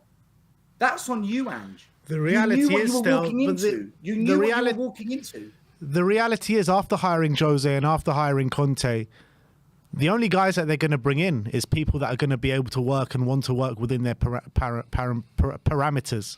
That's the reality. Okay, let me ask you two a question, Amir and Ben, right? And then I'll wrap it up because I can see there's loads of people that want to come on. I don't want to take up everyone's time. Also, I'm about to burn my chicken that I'm cooking in the oven. So don't want that to happen still. No, I don't need a fire in the house. If do you believe a manager like Areola or a manager like Silva at Fulham, do you think they can do better with the resources and the players that have come into this club in the last 18 months? Do you think they set us up tactically and manage games better than what you're seeing from Ange? Personally, yes, I do. I think they can do a better job. And I think Marco Silva, I've always said if he was to go, Ange, Iraola would probably be my first choice. But you know what? I love the work that Marco Silva does, and he's very tactically flexible as well. I think both of them will probably do better jobs and can get a better consistent tune out than Postecoglou. That's what I think. Yeah, I was going to say possibly as well, which is it's very frustrating for me to even think about that. But it's you can do it, Amir. You can do it. Nah, look, do you know what it is, Stelios? The position that we are as a fan base now, it's exactly as you described. Levy's got us right where he wants us, where we're all bickering between ourselves. Oh, are you Ange in? Are you Ange out? Oh, That's why I don't really want to focus on the manager. That's why I think the focus should be just just there, just that Levy and Enoch. Yeah, that's forget all it the should manager, be. because I think the same thing will go on year after year, manager and after that's manager. where I'm at. The only probably manager in world football that I think could hold Levy like that is Zizou. That's the only man that I can think of that could do that. But he ain't going to come to Tottenham anyway. He Champions League winner. He's not going to come to Tottenham Hotspur. So for me, Stelios, I think all the energy, all the kind of anger, frustration that we have as Spurs fans should be aimed at that hierarchy now. Forget about Ange, forget about the players, this performance, bad performance, good performance. Aim all our frustration at them and see what happens. I fully agree, bro. I fully agree. I just look at these tactics, and I just know it can be much better than what I'm seeing. I get so that. I can't let Ange just suddenly get a free card because we know Levy's the problem when he's not doing the best that he should be doing as a manager. I understand that. So, listen, I do get that. boys, I love you both. To everyone in the back, Brian, Mikey, Ash, Arian, you fraud. Just you wait when we go back in the debate. I love Arian, by the way. Love Arian. And everyone watching this show, I wish you all a Merry Christmas. Have a festive period with your families and stay safe. See you later, Stel. Have a Merry Christmas. Happy New Year's. Have a Merry Christmas, Stel. That's it. That's it. And let's move on to Mr. Brian Daigle. Daigle, it's been a hard day, my friend. It's been a very, very hard day. Before we get into the nitty-gritty of the game, first of all, I want to check in to see how you're doing. And I want to get your reaction to what happened, what the protest was like. Because obviously I've been here in the studio, so I don't know much about it. So if you can give us a lowdown on that. But first of all, how are you?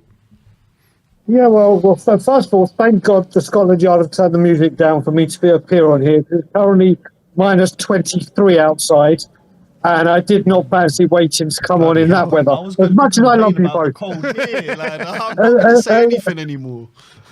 Mate, believe me, today, winter is the real deal here today. But yeah, listen, what I have heard from people that attended, the way that it's been described to me is we got the summer numbers that we used to get at the end of the protest, 200 roughly, for one in the winter before Christmas. Whether you want to say that's a good thing or not, what I will say is, Daniel Levy, you're an absolute coward. You're an absolute fool, making sure that balloons are popped. Because apparently protests don't get to you, my friends. Why? What happened, Dave? Can you clarify? What happened? Yeah, people were going into the stadium and they were blowing them up on the concourse. Stewards have been told, pop them immediately, they're not allowed in. And then when people tried to get them on the pitch and went down to the front, the stewards were right there saying, we've been told you can't, I've got videos of it, you're not getting them on the pitch, not today, not this time. Throw them around the stands, whatever. Because Mr. Levy doesn't want the bad press, obviously, or hurty words on balloons. But I will say again, I am going to say this, there's a lot of this fan base, the match day going fan base, that talk the talk but won't walk the walk. I know a lot of people that did go, and I know the publicity and everything it got was a fantastic word from Jay, Change the Spurs, YouTube channels talking about it, fans talking about it on Twitter. But once again, talk the talk, but when it comes to walking the walk,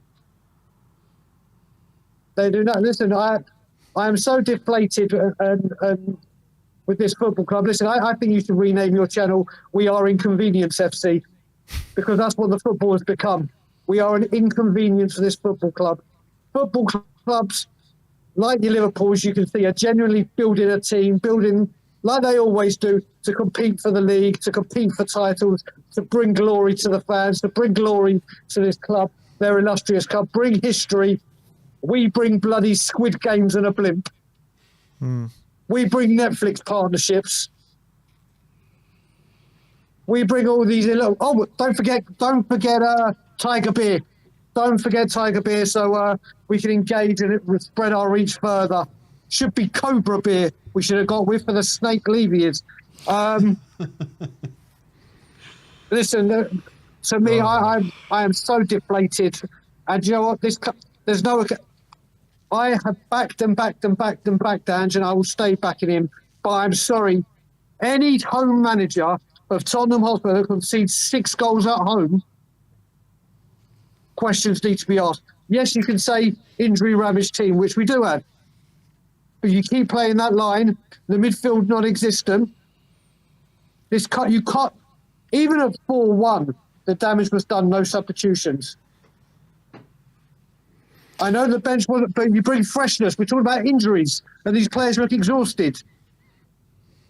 Listen, we need, this whole club needs a post-mortem, an inquest. You look at it as well, like you said, Ben, I heard Stel mentioning Forest and stuff. I'm going to elaborate on it a bit. This is the first time since Harry Redknapp took over from One Day Ramos that the great Tottenham Hotspur in the bottom half of the league at Christmas.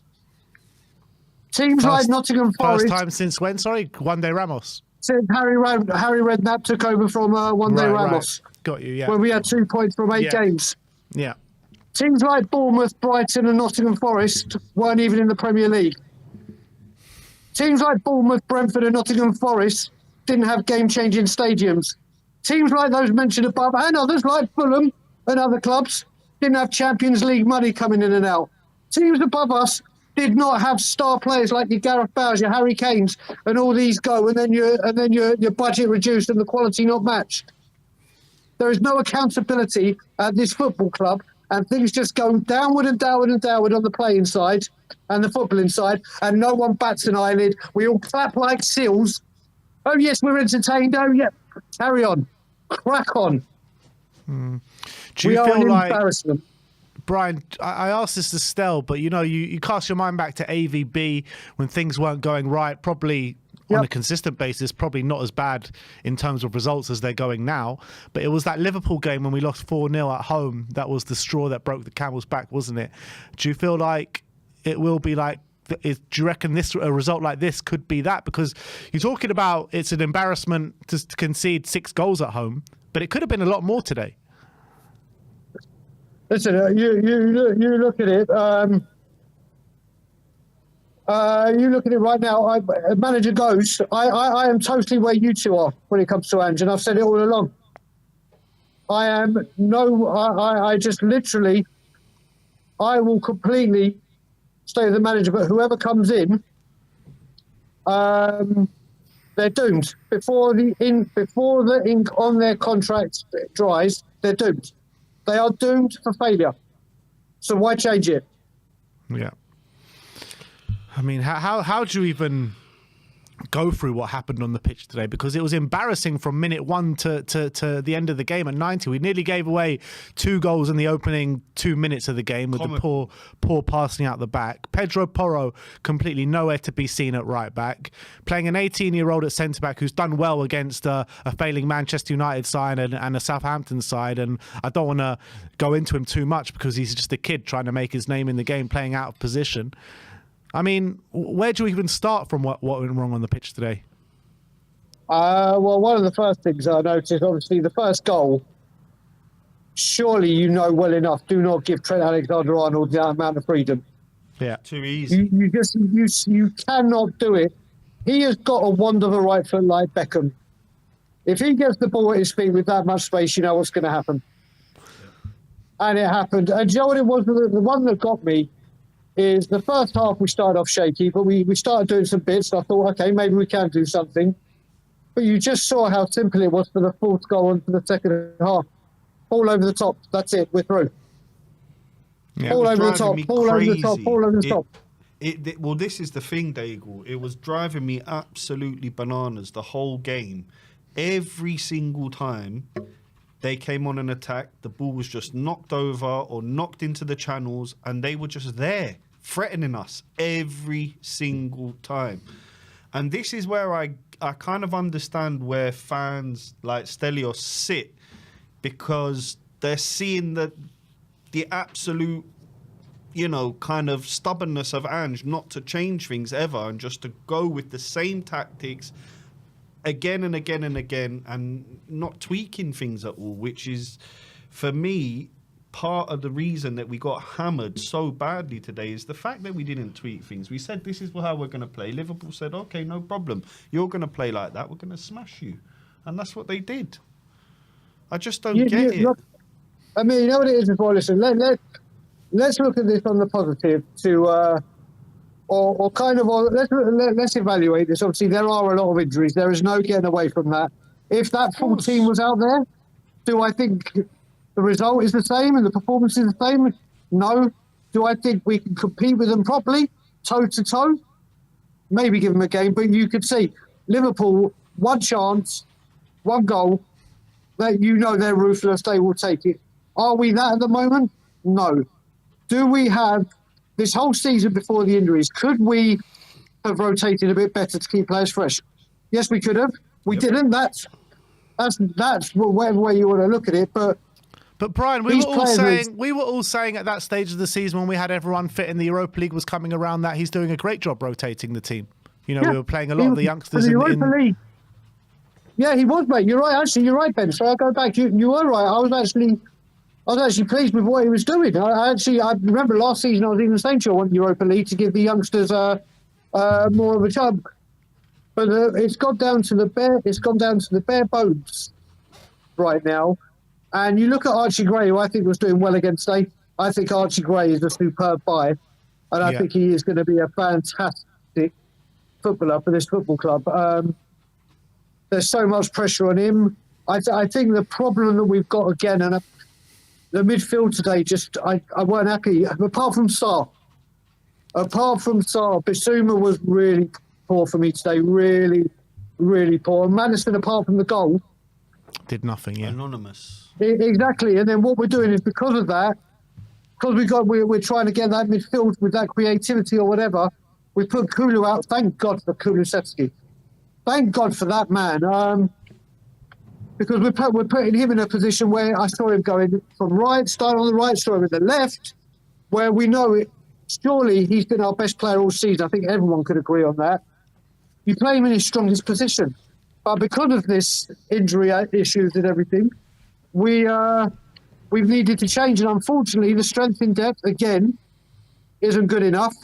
Liverpool... Sorry, I said better. I just want to say, like Liverpool, what we said as well, Liverpool bring through young talent all the time through their youth. They always do it. They've always been successful at doing it, but there's always stars around them. There's always those big-time players at the big game moments or those big draw players that are there to nurture them and show them the way through and support them and give them their education on the field. It doesn't happen here. You talk about, Kulu has to play on the right because of the injuries and the strength and depth, but Brennan Johnson has been on the bench for the past 2 games. Brennan Johnson could have played on the right, and Kulusevski, I thought he was poor when he was out on the wing today, but as soon as he moved into the middle, he actually started to make stuff happen. Well, the thing is, you look at it, Johnson could have gone there, but do you know what? Porro, who was so poor against today, what he really was, he would have been even stretched even further with Brennan Johnson, and I'll back Brennan to the hill, or try to, and will continue to. But we've seen how exposed it is when he is there. And today they would have had a field day with us, Liverpool, wouldn't they? Well, they had a field day there anyway, first of all. And second of all... No, you're right, Ben. You're right. They had a field day there anyway. And second of all, in the midfield, we needed Kulusevski still in the midfield, where, the midfield was a gaping hole. I mean, Maddison and Bissouma were doing nothing to protect anything in the middle of the park. And as soon as Kulusevski went there, I know they still scored a couple of goals, but I think Kulusevski actually looked good when he went into the middle, where he was poor on the other side. This is the thing. This is what we're doing right now. We're just so spread bare and unprepared because of the amount of injuries that have come in and because of the poor window, that it's all coming on top of us. It's all coming on top of us. And do you know what? Honestly, Nottingham Forest away on Boxing Day. There are big issues here, and listen, I'll talk about Ange a bit more because I want him to succeed. I believe, given the right tools and the exact players, he can succeed. But I hope there is some accountability for him today, because we keep playing this way. With players like Archie Gray, bless him, who have just come into the Premier League, they can't keep up with people like that. They're literally like Liverpool. You need to be able to adapt and change. You need to be able to do something different, and it's just a shame because I think the Wolves are closing in on him. I really do, and I don't want it to happen. But in January, is he going to get? Are they going to go right, Ange? What do you need? What do you want? I'm going to back you all the way. No. Well, I mean, I honestly want Ange to succeed and think he can, but he needs to help himself as well a bit, maybe, and just. I mean, Bergvall, I think I'll drop Basuma for Bergvall straight away for Forest.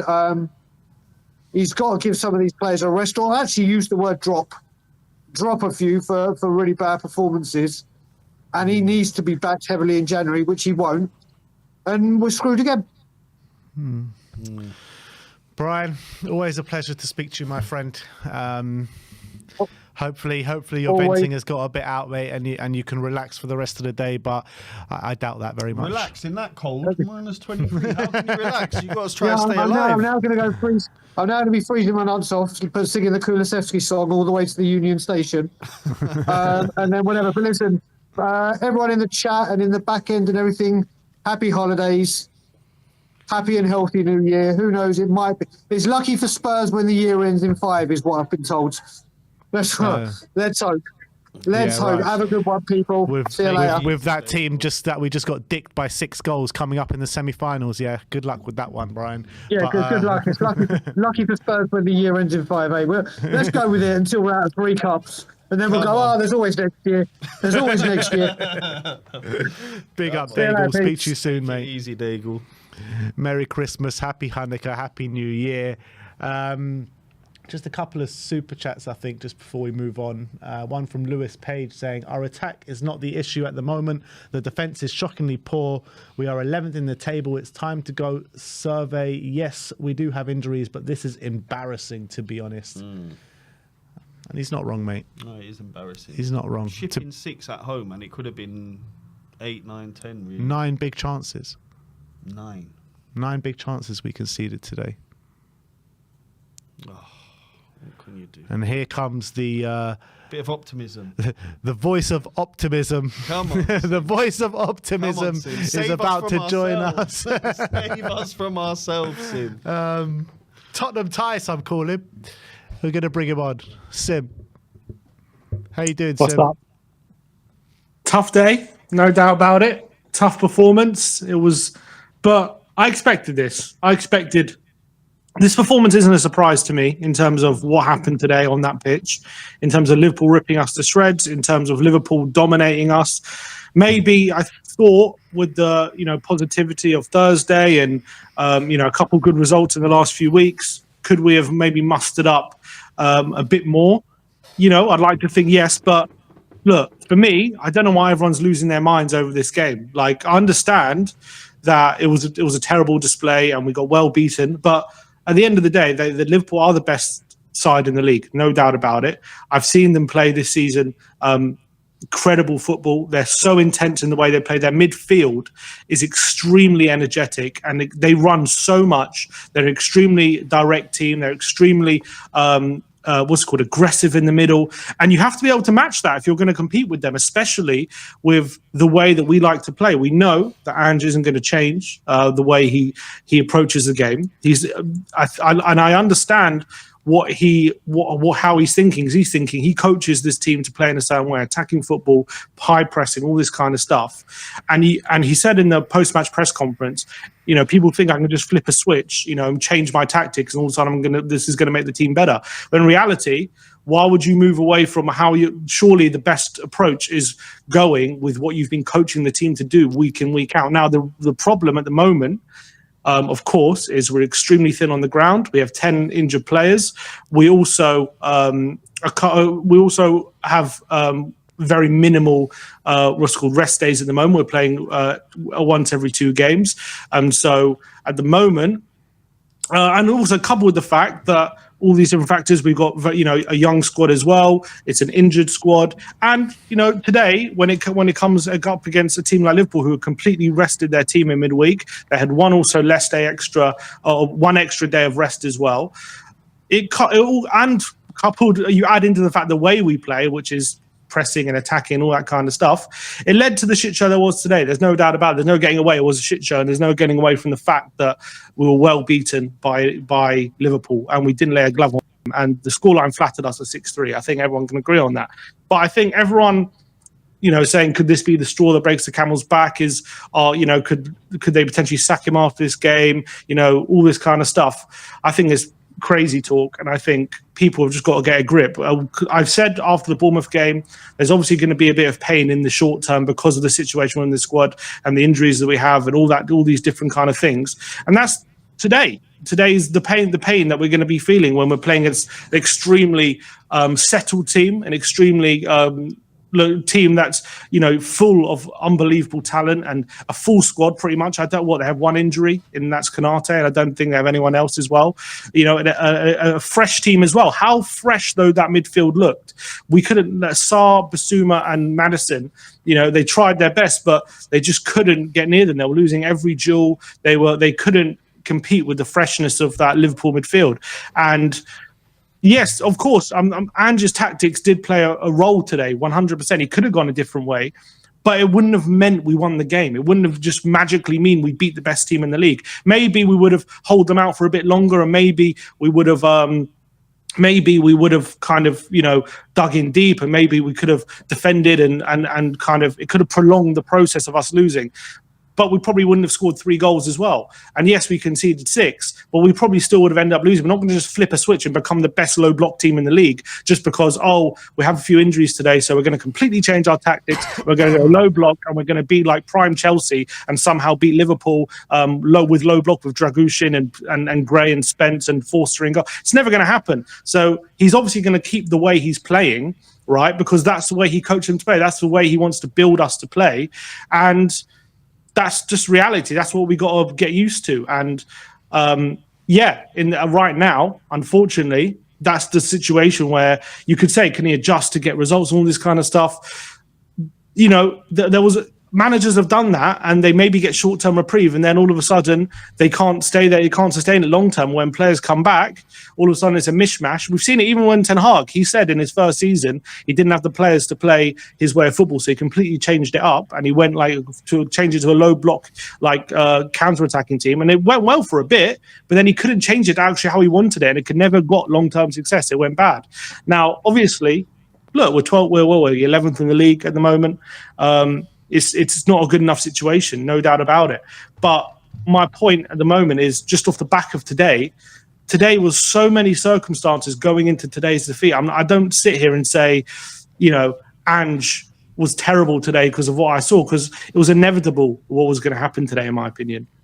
But do you not think that even with, I agree with you. Obviously, we're not going to turn into prime Chelsea and go and beat Liverpool because we go low block. But don't you think it gives us a better opportunity to maybe staying in the game? Don't you think that potentially when you're looking at the squad and you're looking at the players at our disposal, why go with the exact same 11 that you played on Thursday and you put in such a big shift? Like, you had Brennan Johnson on the bench there that hadn't started over the last 2 games. You got Timo Werner there, and I know Timo obviously ain't playing well at the moment, and Ange laid into him. You got a Doggy there, you got Reguilon there, you've got Bergvall there who's looked good over the last couple of games. You've got players there that can actually come in and are a lot more fresher than the players that they had on the pitch. Agreed, but look at the players you just named. Like, these are, like, especially Reguilon. Like, shouldn't even be part of the plans. He's still here, but no, I don't think he's here by choice, to be honest. Bergvall, look, he's an 18-year-old kid. He's done well. Do we think he comes in against a team like Liverpool and has a better chance of dominating the midfield than someone like Basuma does, who's an experienced player? Like, even if he's lagging a bit. Obviously, Bergvall came on and did really well for the last half an hour, but he only had to play half an hour. Basuma had to play 90 minutes on Thursday, and he played he played that 90 minutes today. I don't think he was the worst one, but look, someone like Sarr as well. He has a bit more experience today. Yeah, I thought Basuma wasn't great. Sarr was all right. I thought Sarr did okay. I don't think anyone was good, really. But I don't think he was. He played 90 minutes. I don't think he was the worst of the middle 3. But obviously, he struggled badly for sure. Could he have freshened things up potentially? And look, could he have brought in Johnson? And that's what we were calling for. Put Decky in the middle. Could he have started with Doggy? Albeit, was he 100% fit? No, those are maybe accusations you can throw at him. But That's not the accusations I'm hearing. I'm hearing like style of play and all this kind of stuff. Look, he decided to pick the team he did today. I don't know the reasons why he didn't try and freshen it up a bit, but like I'm sure he wants the freshest team out there because that's exactly what his style of play relies on. It relies on intensity, it relies on aggression, relies on getting near to the opposition. And he decided that was the best team for it. He could have freshened it up and he could have changed it, but you're talking about why didn't he play Reguilon? It's like, well, no. Forget about the actual decisions, right? My thing is this style of play and these tactics, is it sustainable throughout a whole season? And can we expect to win trophies playing this style of football? Well, I don't know. That remains to be seen. I'm willing to wait it out. I don't, based off, is it sustainable? His way of playing, is it sustainable? Well, he's won trophies with it, so he can win trophies. Now, is it sustainable in the biggest leagues and against the best teams with the biggest tests, with the players that we got? When we have this kind of squad and we have these injuries, definitely not. It clearly needs players in rotation. It needs high quality players to be able to step in and keep up that intensity 100%. With the injuries that we have, yes, it's not sustainable for sure. We're running on empty right now. I think everyone can see that. When we have a fully fit squad and we're able to rotate, I think the performances are much more consistent. They're much better. Not to say that every result's been brilliant, and not to say that we haven't had our bad results even with a fully fit squad. No, we're still not the perfect team. I can accept that. We're not going to even with a fully fit squad, it's not like we're winning the league or anything like that. But with a fully fit squad, can we compete? And also, can we win trophies where it just relies on being very good on your day, which we know when we step up we can do that? Then I don't see why not. I think this result as well shows what a good result it was on Thursday, in my opinion. And I think that's what I was trying to get at on Thursday and saying he's done really well getting out of that quarterfinal and getting to a semi with that team and with the squad that we have, because we saw today how far behind that team really is against like real top opposition. And to must drop a performance where we're 3-0 up. I know Man United are not great at the moment, but still, they've still got very good players. And the fact we were 3-0 up and we could must drop a result with that team, I think it should be more credit to Ange rather than a stick to beat him with today, where we absolutely got battered 6-3 by Liverpool. Can we win a trophy playing this way? I don't see why not, because we score loads of goals, and when we have a fully fit team, and when everyone when we have a squad where we can rotate and everyone's not running on empty every game, and we're not always using the same players and having to put even more energy in, I think the team has intensity and it has aggression and it has sharpness. And that's another thing that you lose. It's not just off the ball that you lose, it's on the ball as well. That's why we kept going long today. That's why every time we got the ball with Spence or with Porro, every time they just went long to Kulusevski or Son. It's because we didn't want to play the ball in the middle. It's because didn't have that sharpness. You need that intensity. It's not just off the ball, but on the ball as well, because you need to be making quick movements, sharp interchanges with your teammates. And we were just getting caught every time by Liverpool. And that's not because these middle three, Sarr, Basuma and Maddison, are just rubbish players who can't do that. They can, but every time they tried to, Liverpool just had that extra bit of sharpness and intensity, which we were lacking today. And that's why, it's a sign of a tired team when they just keep going long, which we did today. Sometimes it's laziness, but I think today it was just we didn't have the energy to play that football that we know we can play. We just kept going long to Kulusevski and Son, because that's like the only space we could see at the moment. It's like we didn't have that intensity to go through the middle today. But can you not see? Like, I mean, in my opinion, like I get what you're saying about he's trying to drill these tactics into the players, and this is his way of playing. But in a specific game, when you know all these situations coming into it, you know how fresh Liverpool are, you know how tired Spurs are, you know it's the same players playing week in, week out. Why not in a one-off game just tweak things, make it harder for us to beat? It was one ball that literally was taking out our defence, taking out our whole team out of it every single time. It was so easy to play through us today. 9 big chances we conceded today. We conceded 6 goals. I mean, that was a team like not at the races at all. So surely he could have done something tactically to stem the tide a little bit, at least. Maybe, and again, as I say, maybe you prolong it a bit more, and maybe we concede in the 80th minute instead of in the first half. Maybe it's not an embarrassment. Yeah, We 1-0, look, it was if we ended had up just lost 6-3. that- We ended up losing 6-3. It was an embarrassing performance, and we did show a bit of fight, obviously at 5-1 to get it back to 5-3. But obviously, it was too little, too late. Liverpool could score at will, and I take all those points. Liverpool could score whenever they felt like scoring. Absolutely, they are the best team in the league. Look, could he have made changes? Could he have done all these different things?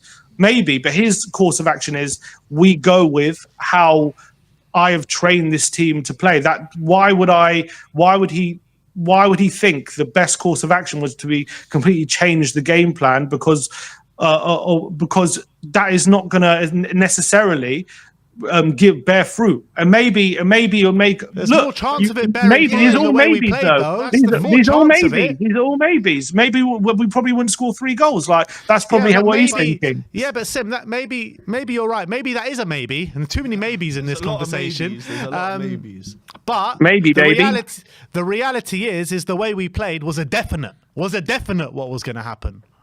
It's easy to say that in hindsight, but he clearly felt that he felt that I'm going to persist with the way that I've coached this team. That we know when we're on our game, like even against when we saw it the first hour against United, even our first half or the opening exchanges against Chelsea, even with a very tired team, we can muster up a way of playing where we can get into the lead. We can play really good football. Now, unfortunately, today we came up against the best team in the league. We came up against a team who are absolutely clearly going to be right up there when it comes to that title race, and they've just gone 5 points clear now, or 6 points clear at the top after that win with a game in hand as well.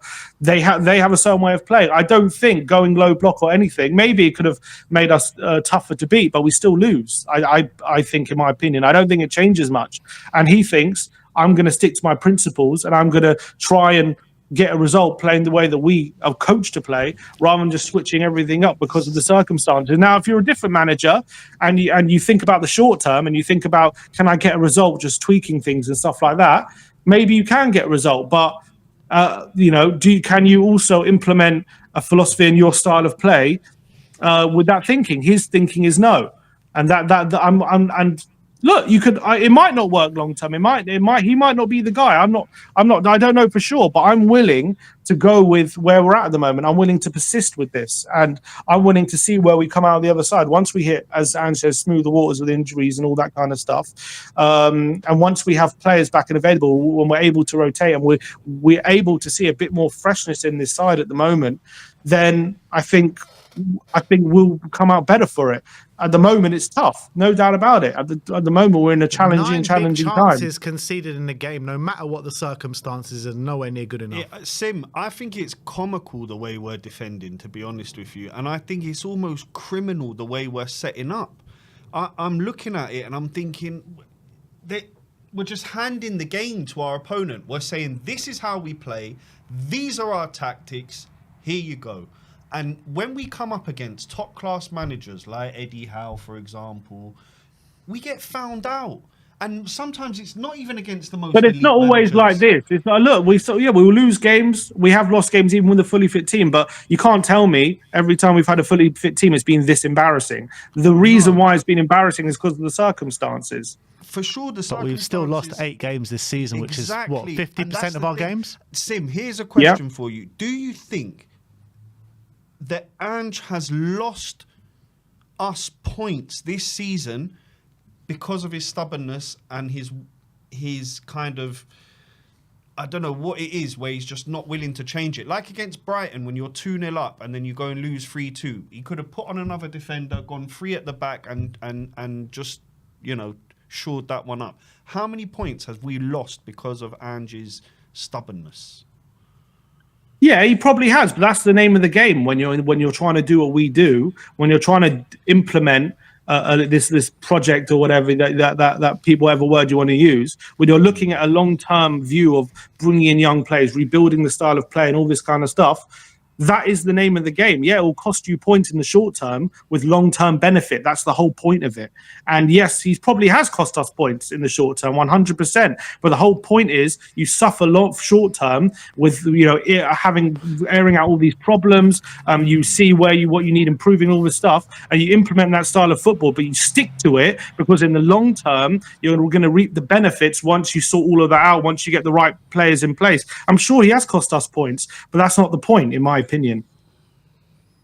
And like, I feel like, oh, can Iraola do a good job? Iraola, like, he's the second highest running manager in the league at the moment. Do you think he's going to get more out of this team running wise than Ange? Like, do you think that's going to magically change if we implement Iraola tomorrow? Do you think Iraola wins that game today with the team we are out there? I don't think so. Like, I'm not saying Ange is definitely better than Iraola. Iraola's a great manager. I'm just saying, like, I think at the moment we just got to persist with this. And yes, it's short-term pain. And yes, today was difficult and it was a shambles. 9 big challenges for Liverpool. And when you go up against the best team in the league and you play the way that we do, that can happen 100%. But I'm willing to see that happen, hopefully with the long-term benefit of sticking with the project. All right, Sim. Well, thanks for coming on, mate. Thanks for bringing a bit of optimism as well. Yeah, I mean, just makes me more angry, to be honest. Good. I've pissed Ben off. I've done my job. There we go. We'll speak to you soon. Look forward to going through this in the studio and doing this all over again tomorrow. See you later, guys. Take care, Sim. Yeah.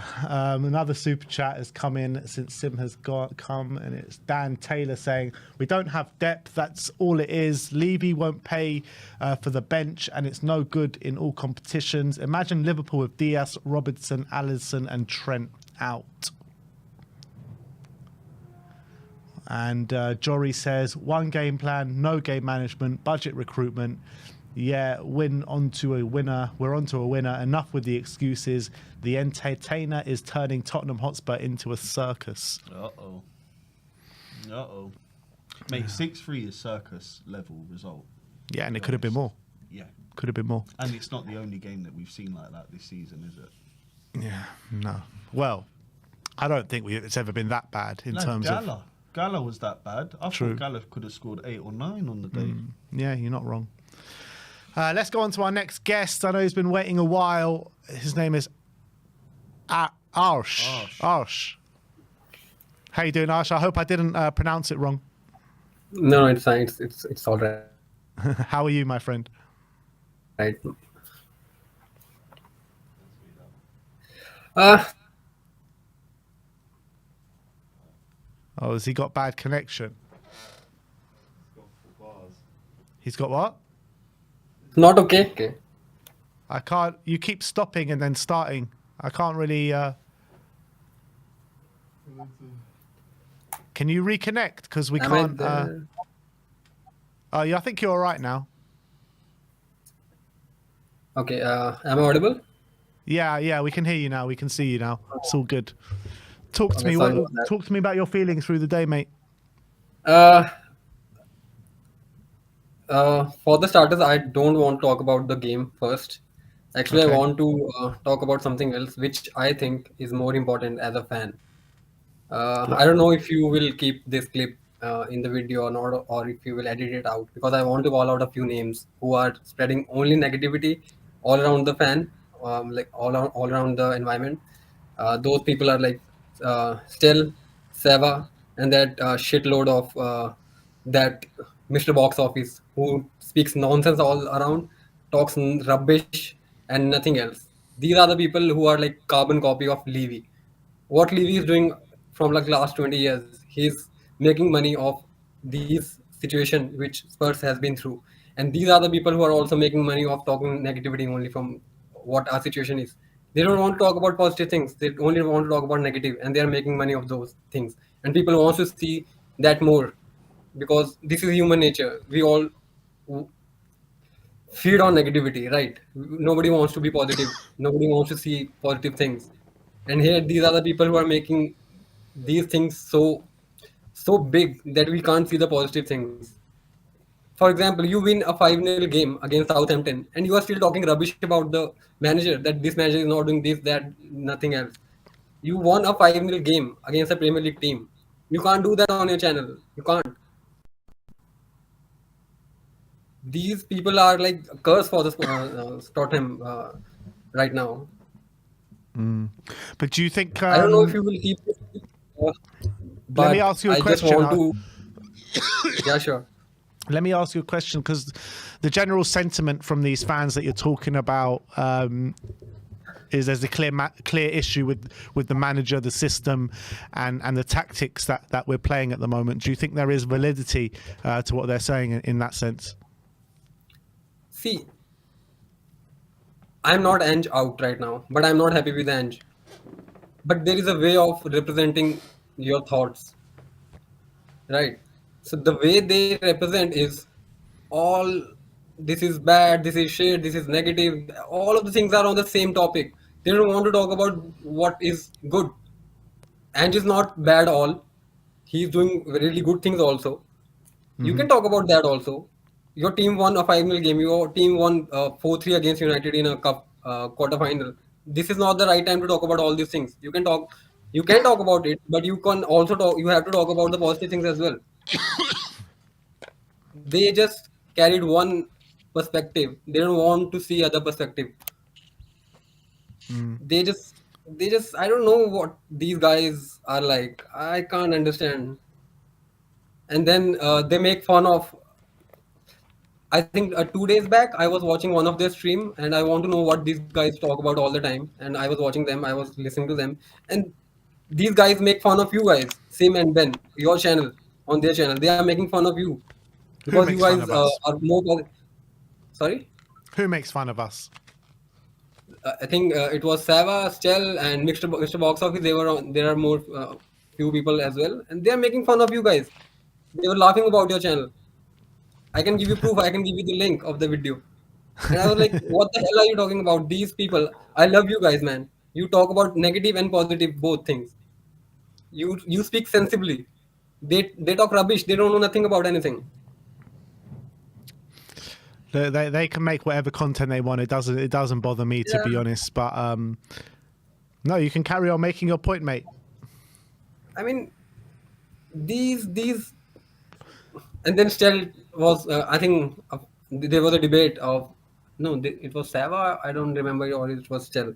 They were like he was giving some plan or some things to do with the levy out and the protest and everything. You you are saying all these things, good, nice, but then when it's time to do that, you are saying no, I can't do that. I can't be that person. Why not? Why can't you be that person? If you are suggesting some things, you can also participate. You just want to talk about negative things in front of the computer all the time. And when it's time to do something, you are like, no, I can't be that person. Why? If I Yeah. was in the UK right now, if I was in the London, I would be in that group who guys were protesting right now. But I can't. I am in some other country. But what I can do is I can come to your show. I can there is this is the stage where I can tell my thoughts on these people. Well, I do think, Ash, that there's kind of an issue within the fan base that has been lingering on for decades. I would say for decades. You know, we prefer to bicker with each other about a manager in or out, instead of focusing on what we actually need for this team, for this squad, for our club to get success. And I do feel like sometimes the kind of arguments, the bickering within the fan base affects our They just want to on-game. prove themselves right, that we are right, we said this and this happens. What? Yeah, no, I You're get getting that. happy that you said your team will lose, and then the team loses, and you are happy because you said it was going to happen. Why? Yeah, it's silly. That is silly. And I'll tell you a little bit more, because I know you don't get to go to the games over here. I'm privileged enough that I do get to go to a lot of the games. Last season, in the away section, there were fights between Spurs fans when we're winning up at Sheffield, Ben. Yeah, we're winning.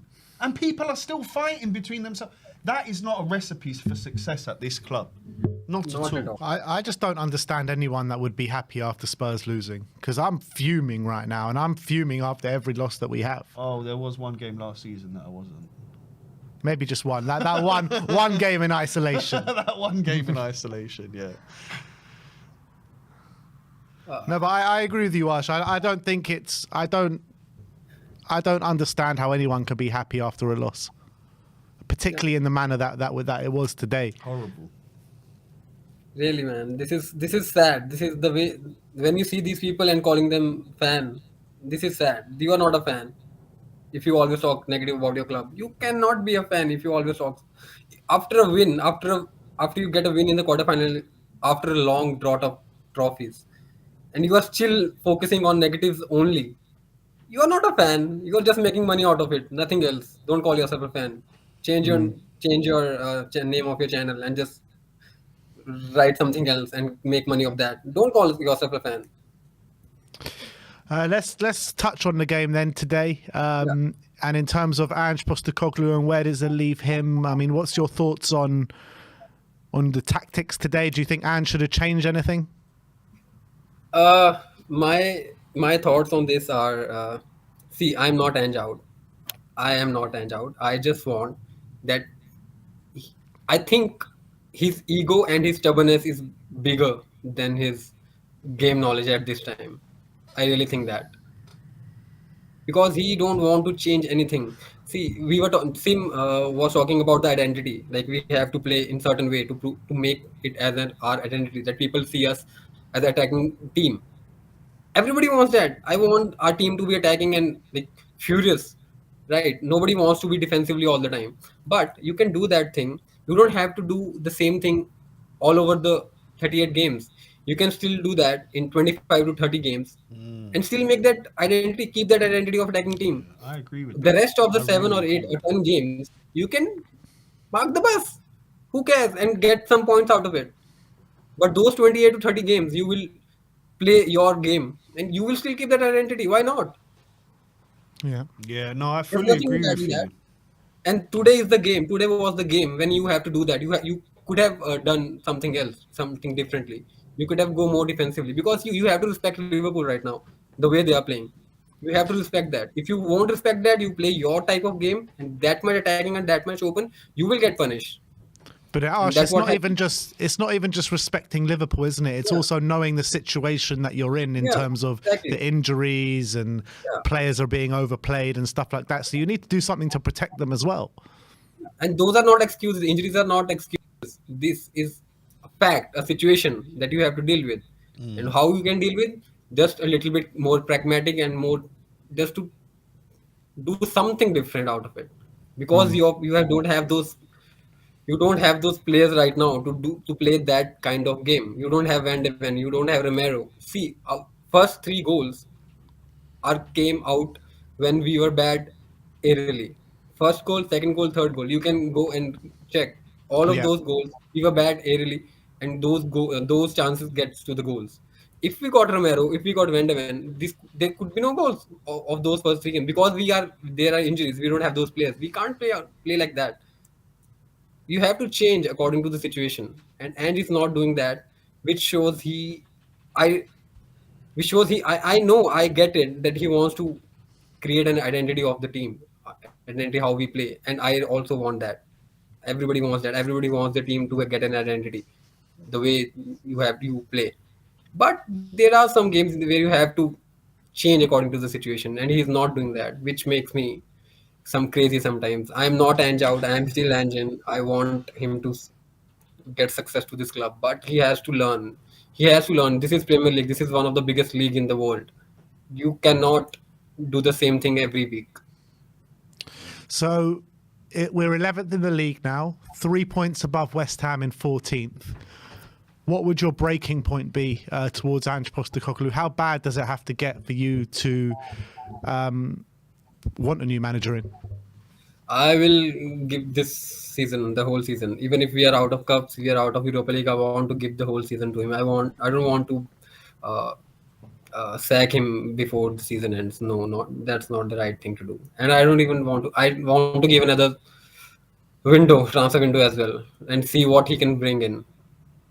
because believe- this team is not that level to compete with the top teams right now. Do you We need believe? more firepower. Yeah. What? Do you believe that any manager can come in and succeed under this ownership, or do you think the ownership will ever deliver a team that can compete at the top? See, right now, ownership. We all have the answer to this question. Nobody likes this ownership. Everybody wants Levy out. So it's the same thing going all and all up from like last 10, 15, 20 years. See, so I don't think this will change. But what I think is, with this team, what you have right now, you can do better. I agree with that. Yeah, we should be doing a lot better. Yeah. Yeah, to be where we are in the league right now. I mean, even that game, even with all the injuries, even with everything, to concede 9 big chances and concede 6 goals at home. I mean, I haven't seen that, since the Bayern game, and even that was a one-off. Yeah. Yeah. So it's a very hard one to take, Ash, but I want to thank you for calling in today, my friend. Yeah, big yourself welcome, up, guys. Ash, and take it easy. thank you, guys. Have a good Yeah. week. We'll go again Thursday. Go again Thursday, exactly. Come on. Sure. I will. Happy New Year, my friend. You too, guys. Take care, Ash. See you soon. All the best. Bye. That was Ash. We're going to move on. Just before we do... there's one more super chat here from Jerome saying, we keep talking about tactics, but we keep forgetting how the players keep gifting goals because of comical errors. Udogie, Brighton, Basuma, Chelsea, and Forster, United. What'd you say to that? It's true. We do gift goals, but does It's not one or the other, is it? yeah, it's not one or the other. That's what I was going to say. And do the tactics allow for this kind of openness as well? They kind of invite these mistakes on. You know what I mean? Playing out the back with Forster against United. The first one, okay. He hasn't seen him misplace a pass. But the second one, I mean, come on. Yeah, That doesn't even happen at under 11s. literally. Let's go on to our next caller, Mikey. Hey guys, long time no see. I know. How you doing, Mikey? Well, I've been good. I've been better, but I'm doing good. There's a storm brewing outside, and I'm not just talking about the Spurs fan base. The weather is awful today. It's so I'm howling. hoping- It's howling Yeah, outside. absolutely awful. How are you guys doing? Yeah, just going through the motions. That was a really hard game to take. 9 big chances conceded today, 6 goals conceded. What'd you put it down to? Well, I am going to start this by talking about the game and not calling out a bunch of people. I think that was probably the worst I've seen us play in a long time. And I've seen us having some howlers. West Ham at home last year, just after the Chelsea game, kind of springs to mind, where we gifted them 2 goals. The games in that run.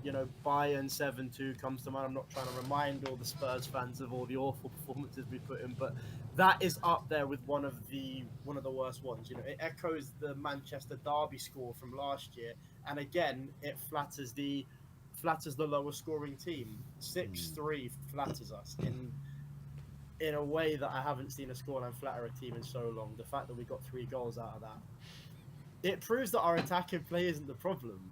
It's our inability to defend properly, and I know we've got players out, but for the last 6 years, it feels like, even towards the end of Pochettino's reign, it feels like we've done intense attacking or defensive defending. We haven't really managed to find a balance between the two in 6 years. The 2 concepts of football are defense and attack, and if you can't get those in tandem, you're not going to have success. And that just feels like we've been lacking that for such a long time. Yeah, you're not wrong, mate. But where do we go from here? Does Ange need to tweak things? Does he need to go? Where are you at with it? The funny thing is, I was more Ange out earlier in the season than I am now. I think when we had a relatively better run of results, but still bad, i.e. like the Brighton and the Palace games back in like October, November, I was more Ange out than I am now, because I see how good we are when we're on it.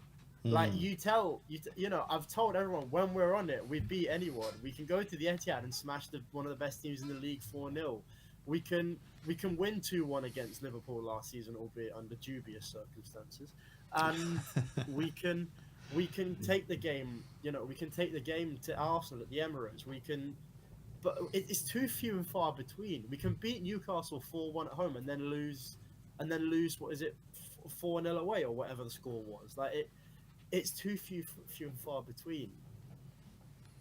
So what you say? What's the next steps? Find that balance. Now, luckily for me, I'm only a sports journalist, not an executive at Tottenham Hotspur. But if I was to give my genuine opinion on what it is, I know Ange said he won't leave until he wins or until he's fired. But, you know, we've seen Cuti Romero come out and say, if Ange gets sacked, I'm leaving. You know, there is at least in some part, Cuti's one of the leadership group, there is an understanding in the club that the ownership is the problem. Even from the players themselves. That's true. Know that the ownership is the problem. And I'm not saying that Ange under a different owner wouldn't have the same problems he does now, because he is a very uncompromising and ruthless manager when it comes to his own tactics. He believes in the way he does. You know, his belief is one of, why should I change just because it's Liverpool? You know, whether it's Liverpool or Southampton, I'm not going to adjust. I believe that we can be the best, and my tactics prove that. Why would I adjust? Adjusting tactics is an admission that they are better than us and that we have to respond to that. He wants to be proactive, not reactive, but in some instances he can be too proactive. So my thing is that I want Ange to succeed, but if he cannot come up with a plan B, that is a massive problem. Well, it has been basically a year and a half, and we haven't seen that. So, do you think he's going to last the season? Well, firstly, his plan A is, when it's on point, it's made. But again, firstly, the inconsistencies even in plan A and the lack of a plan B is worrying. We all know it's the ownership. There's no point, you know, it's been talked about to death every single day since Pochettino's been sacked, that the ownership is the problem. We all know it. We all live it. We all breathe it. So I'm not going to talk about the ownership because they've been talked about to death. Does Ange last a season? Yes. I don't think Levy will get trigger happy this time because we've seen the players' response, we've seen the fans' response. I think if Levy did sack Ange, you'd have all of the flaky kind of, I'm Levy, but I'm not going to show it. I think it would reach a boiling point, and I think there would be mass demonstrations if he sacks Ange. I think Levy knows that. But he's always teetering just on the edge of pushing them as far as he can without having an open revolt, without pushing them so far that it's like Chelsea when the Super League protests. I mean, our Super League protests were, you know, they were not at the same level of the other clubs. I think there's a certain degree of apathy in the fan base because we're so used to not winning. 100%, Mikey. And that scares me for the future of the club, because if you can't stand up to what's going on, you know, you saw with how vocal the whole City fans were at getting their owners out of the club. You've seen cases where it works, but there's too much apathy because we're not used to winning. And that's the problem. I haven't seen us lift a trophy in my lifetime. I was 5 years old. Mate, I was 5 years old. Wild. That is wild. And Mikey, when we were growing up, we'd won more FA Cups than Arsenal. I got into football in 2012. I was 5 years old. I don't remember anything but I don't remember much when I was 5. You know, I don't remember that team of Keane and I can't name the players who won the League Cup. That's a sad reality. 17 years it will be as we move into the next calendar year, and I'm only 21 years old and I haven't seen us win a trophy. For a top 6 club, that's tragic. I was about to say I feel for you, Mikey, but I mean, the only thing I've seen in my lifetime is I've seen the League Cup in '99 and the League Cup in 2008. But at least I've seen us win. I've been to Wembley and I've seen us lift the trophy, but to not see anything for a club like Tottenham Hotspur is nowhere near good enough. 3 trophies in 33 years. I have the kit. I have the retro kit of the last time we won the FA Cup. It's a retro kit. It's over 30 years old. It's crazy, bro. It's over 30 years old. I was born in '89 and we won that Jesus FA Cup Christ. in '91. Like we what was it? We had the most FA Cups of anyone, and now we're like 4th. Like, who is it that has like 14 or 15 now? Is it Arsenal? Arsenal basically, when we won that FA Cup in '91, I think it was a record-breaking 8 times, and I think Arsenal are now like double us or something. It's ridiculous, man. And like, to get back to the question at hand about whether Ange stays or whether Ange goes, I don't think that's the main question, because if that's the main question on fans' mind, then again, Levy's won. The division in the club is, you know, I would urge, you know, my voice means absolutely jacked. Like I write about Tottenham occasionally and it gets 600 views. I I'm not the foremost authority when it comes to fan unity, but I would urge fans to proceed with caution when criticizing anyone except the owners of this club. You know what? You know what, Mikey? I do agree with that. I do my fair share of criticising Ange Postecoglou because that's what I got to do. I got to say what I see with my eyes. But however, when it does come to where the blame lies, people just need to have that tunnel vision, like Kulu did. That celebration, that celebration that he did, tunnel vision. Yeah. All to the ownership, because that's where the real problem lies. And we can keep chopping and changing managers time after time, but we're going to be in the same boat. That's the reality.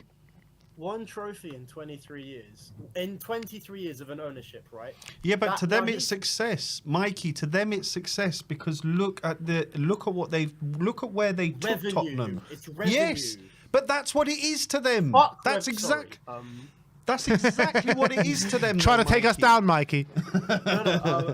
I would say that revenue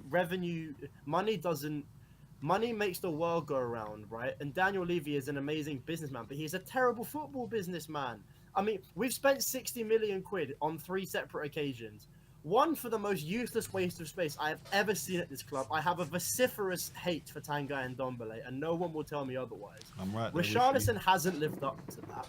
Richarlison simply hasn't lived up to that. It's too early to tell with Solanke, but it seems like it's working. My point is that we don't break the bank very often, and when we do, 2/3 of the time it hasn't worked. If you consider 60 million breaking the bank in football spending, which it really isn't, that 2 out of 3 times it hasn't worked.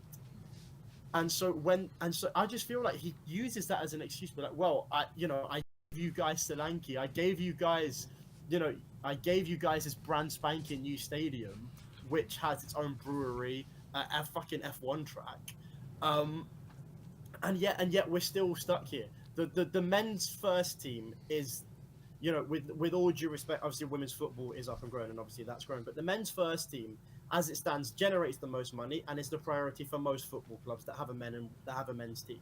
Again, no disrespect to women's football there, but it just feels like the priorities just aren't there. It's not being taken seriously. I said I wouldn't criticize the ownership, and I am. I've been drawn into it, but Dragged him into it. We dragged him straight into it. I'm not Anjal. No, I'm not Anjal. Not yet. And I wouldn't. Given how close it is to January, if you're going to sack a manager, you need to give them a transfer window pretty soon into their term to get them up and running, right? We saw with Antonio Conte in 2021, I think it is January 2022. We signed him in, was it October, November time, and we gave him the window. You sack Ange now, 6 days for the transfer window, and unless you have a quick turnaround like we did with Mourinho and Pochettino, which I don't think the club did because I don't think they're considering sacking Ange.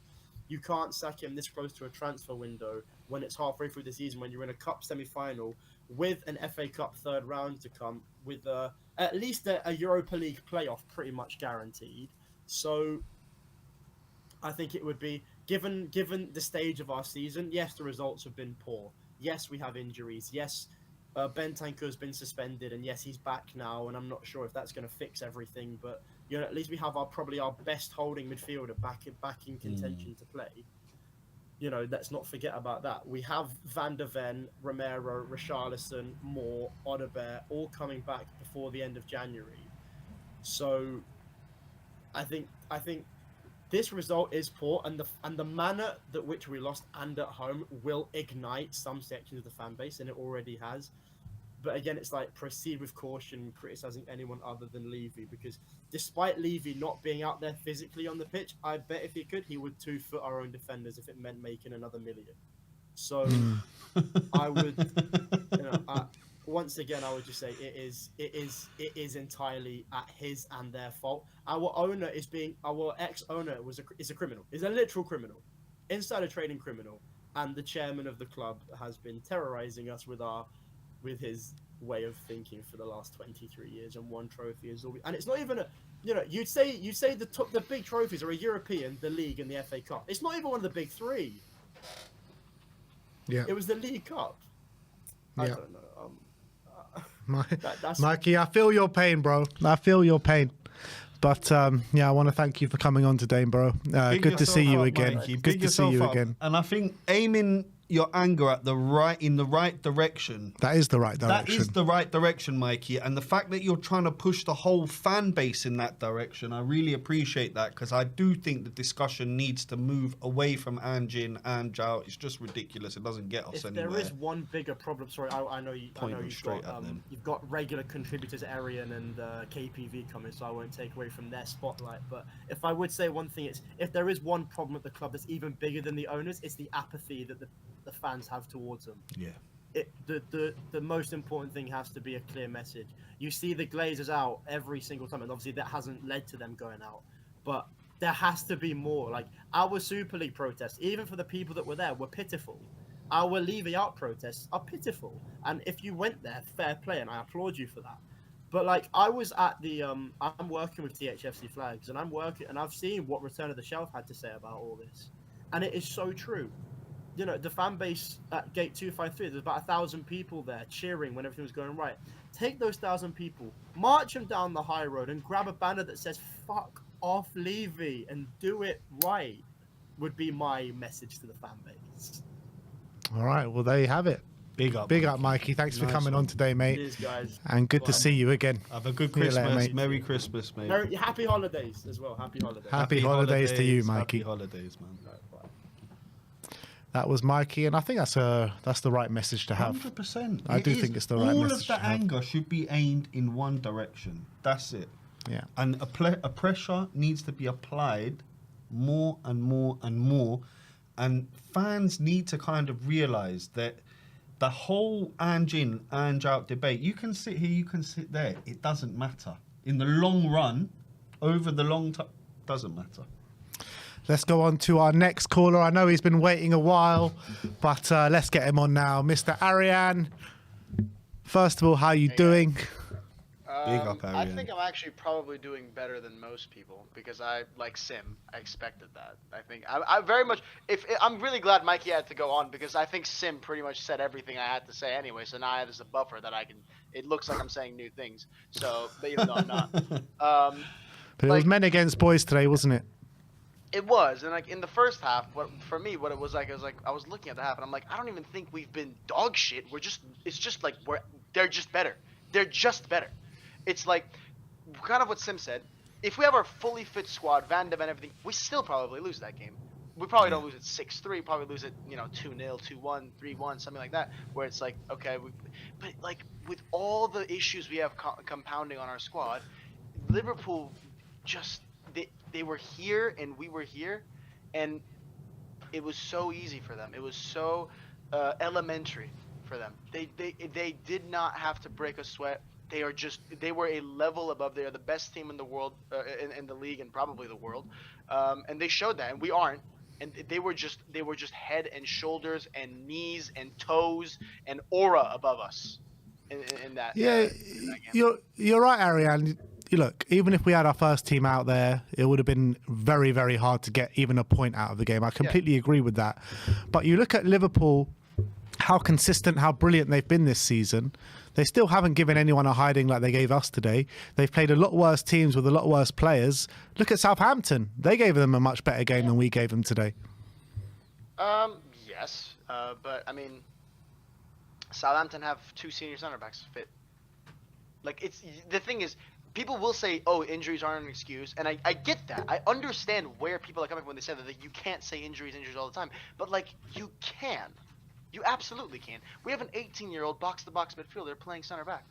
That's not. That doesn't mean that everything is excusable and that everything is acceptable, because it's not. And conceding 6 at home is not acceptable, but it's understandable. It's not. You know what I'm saying? So it's and. For me, like when you say straw that breaks camel's back, I'm again, Sim. You might as well have just bought Sim back on, man. I like everything that you said. It's nicer to hear it in an American accent. Yeah, I think, in just we were levels off. We have so many issues compounding with the squad. Everything. And I expected the result. I'm not panicking. I'm upset. Everybody, but I feel like my reaction is more level-headed because it's what I thought was gonna happen. I didn't think anything else was gonna happen. We lost by 3. We did lose by 3, but that was flattered. That yeah, flattered us it's- So here's the massively. thing: when people say it could have been 7-1, I could yes, I actually don't disagree that the scoreline flattered us because there was a lot of chances that they could have, like even in the first minute, and forced a get away. 9 It big could have chances, been- Arian. Yeah, it could have been 7-1, 8-1. It could have been 5-4. It could have. Like I could sit here and say it could have, but what was 6-3. We lost by, and I was speaking to somebody and I said, look, would you rather? This is like what I was gonna say. Would you rather have lost that game 3-0? Like, would you guys have preferred to lose that game 3-0?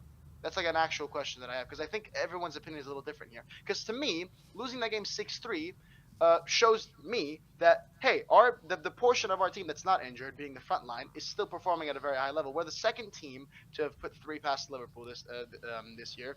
The other one being Newcastle when Callum Kelleher made an absolute howler, completely just letting the goal in that he thought was going out. We scored 3 quality goals against them, and to me that shows the part of our team that's not absolutely injured and knackered and gone. The attack is still performing to a high level, and if we can get in and shore up this defense in terms of personnel, we still have a team that can compete. That's what that shows to me. But some people would say, hey, I'd rather lose 3-0 because that's embarrassing. And I get Yeah, but it's not about whether I'd rather lose 6-3 or lose 3-0. The reality is we didn't really lay a glove on them until the game was gone. That's the reality. I agree with that. But the My thing is, my problem is, Arian, I want to get your point on this because I know you're a fan of Ange and the way we play, Yes, and I hear the other side of it, from other fans. I just want to know where you sit on this. The fact, something that just annoys me is that we telegraph our way into every single game. Fans know how. Other teams know exactly how we're going to set up. They know our tactics, and they can then apply whatever they want to do. Like Liverpool, they didn't change a thing. They went at us. They beat us 6-3. Yeah. If you want to be one of the best teams in the league or in the world, everyone knows how Man City play. Everyone knows how Arsenal play. Everyone knows how Liverpool play. If you want to be one of the best teams in the world, the thing That's is, not they're entirely worse. true. That's not entirely true. I think That's so. not entirely true because Man City have evolved and tweaked things throughout the Yeah, years. they had a false 9. They won the league with a false Arsenal 9. also City- Arsenal yeah. also tailor things to the teams they play. Like when they play a poorer side, they go all out, they go really attacking, and when they play a harder side, they play a bit more defensive. They have and if you want to say Ange doesn't have I'll with Man City, their evolution takes place not mid-season, it takes place across seasons, which is just Pep's whole. Pep has his own different play styles pretty much every other season, and that's because he's always adapting to the squad he has, and he's not even adapting. He's building a new squad, building a new team, and he's doing that for his own reasons, and it's obviously worked for Pep Guardiola over a long period of time. In terms of Arsenal adapting to opposition in the minor tweaks, Ange has done that as well in previous. We've seen him play differently. We play Son at the top when he didn't need to, when Solanke was available. He has done these minor tweaks, the same way that Arsenal against Crystal Palace put Gabriel Jesus in the front line and put Havertz back in midfield, and it worked a treat for them, even though Saka got injured. Those little minor tweaks, first of all, are only available when you have the personnel available to you, which Ange does not. And second of all, Ange has shown that he's done it before. Like he played Sarr in the false 9 last season. He's had these moments where he has had little changes. We played Kulusevski in the false 9 a myriad times this season when he's brought someone on. So the minor tactical changes have happened under Ange. It's not like Arsenal go out and they say, oh, you know what, we can play all out attacking this game, but we have to play a low block this game. Arsenal don't do that. Arsenal have the same exact game plan. They have their set piece. They have a very, very tight low block in their when they're defending. They have a very dynamic front 3. When they have the ball, they're gonna press. They're gonna have a very high line. They're gonna suffocate you in your box. That's how Arsenal play. Everybody knows how these top teams play. If you want to be the top team, you have your style of play. And when people say Ange has to adapt, Ange has to, we don't have the personnel. I think with this personnel, if we go in there and we try to play like a low block, I think we get slapped even sillier, to be honest with you. I think with Archie Gray and Dragishin getting under pressure from Liverpool, like we saw them for the first 15 minutes, for a whole 90 minutes, we still concede 4 or 5, and I don't think we score a single goal. That's what I think happens. So I don't really buy this whole thing where he has to adapt, he has to go defensive. I disagree with that entirely, actually. So what about the notion of, for example, Brennan Johnson, right? He hasn't played the last 2 games. He's a lot more fresher than the players that we had on the pitch. In my opinion, we could have done with Kulusevski still in the middle of the park, which was a gaping hole today. What was that decision about today? I'm not gonna say Ange makes the perfect decision every time. I don't disagree with you. I think like Son shouldn't have started. I think Son's absolutely knackered after the games he's played. I think probably same with putting Kulusevski in midfield. But that's also easier to say in hindsight, isn't it? So it's not. But it's like, also what we said before the game. I didn't say that before the game. I was fine with the lineup besides Son, and Son didn't have a good game today. But like, that's He it's didn't, not but the none of only- them did really, did they? But none of them, exactly. So it's like, I can say, okay, the lineup could have been better in X, Y, and Z, but again, that's always easier to say in hindsight. Like, I didn't really like Basuma starting against Man United, but he had a great game against Man United. He did.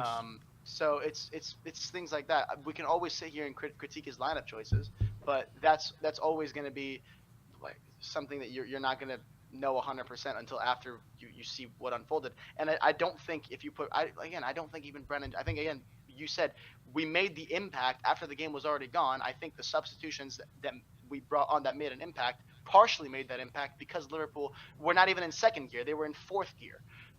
So it made it look a little bit more. But I think if Brennan Johnson starts that whole game and Kulusevski's midfield, we concede 5 instead of 6. I don't think that was like the reason.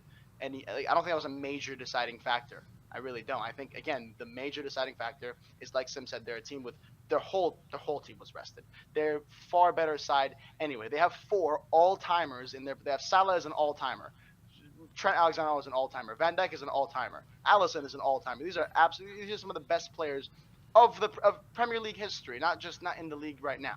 And we have a dilapidated, completely cooked, bare bones squad. And even if we had our full squad, it's still a tough matchup that we probably lose historically to Liverpool. And you have all these problems compounding.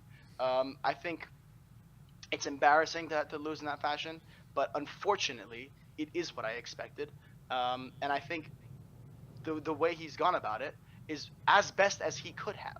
There were little minor tweaks that maybe we don't lose by 3, we lose by 2, like things like that. But I don't think that's going to be something that's relevant in the grand scheme of things because I think the long-term benefits, like Sim said, of playing this type of football, where in these tough times you still stick to your principles, I think that will yield us results. I think it's the same thing that yielded Arsenal results when they finished 8th back-to-back because they stuck to their ways. Because Arsenal had some games where they got pounded because of the way they wanted to play. Aston Villa 3-0 is still one game that sticks in my head out because those games, Arsenal were totally tactically outmatched, and people would call Arteta stubborn and clueless, and that he doesn't know what he's doing. He's out of his depth.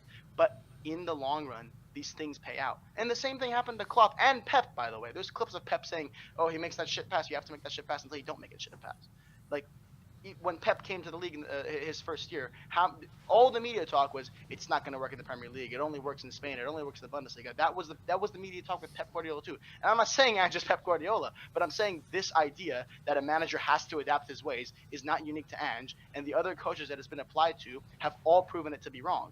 And I think Ange is going to prove it to be wrong too. I do think in short-term points, had Ange adapted, he probably would have gotten some points. But I think the long-term payoff is worth it.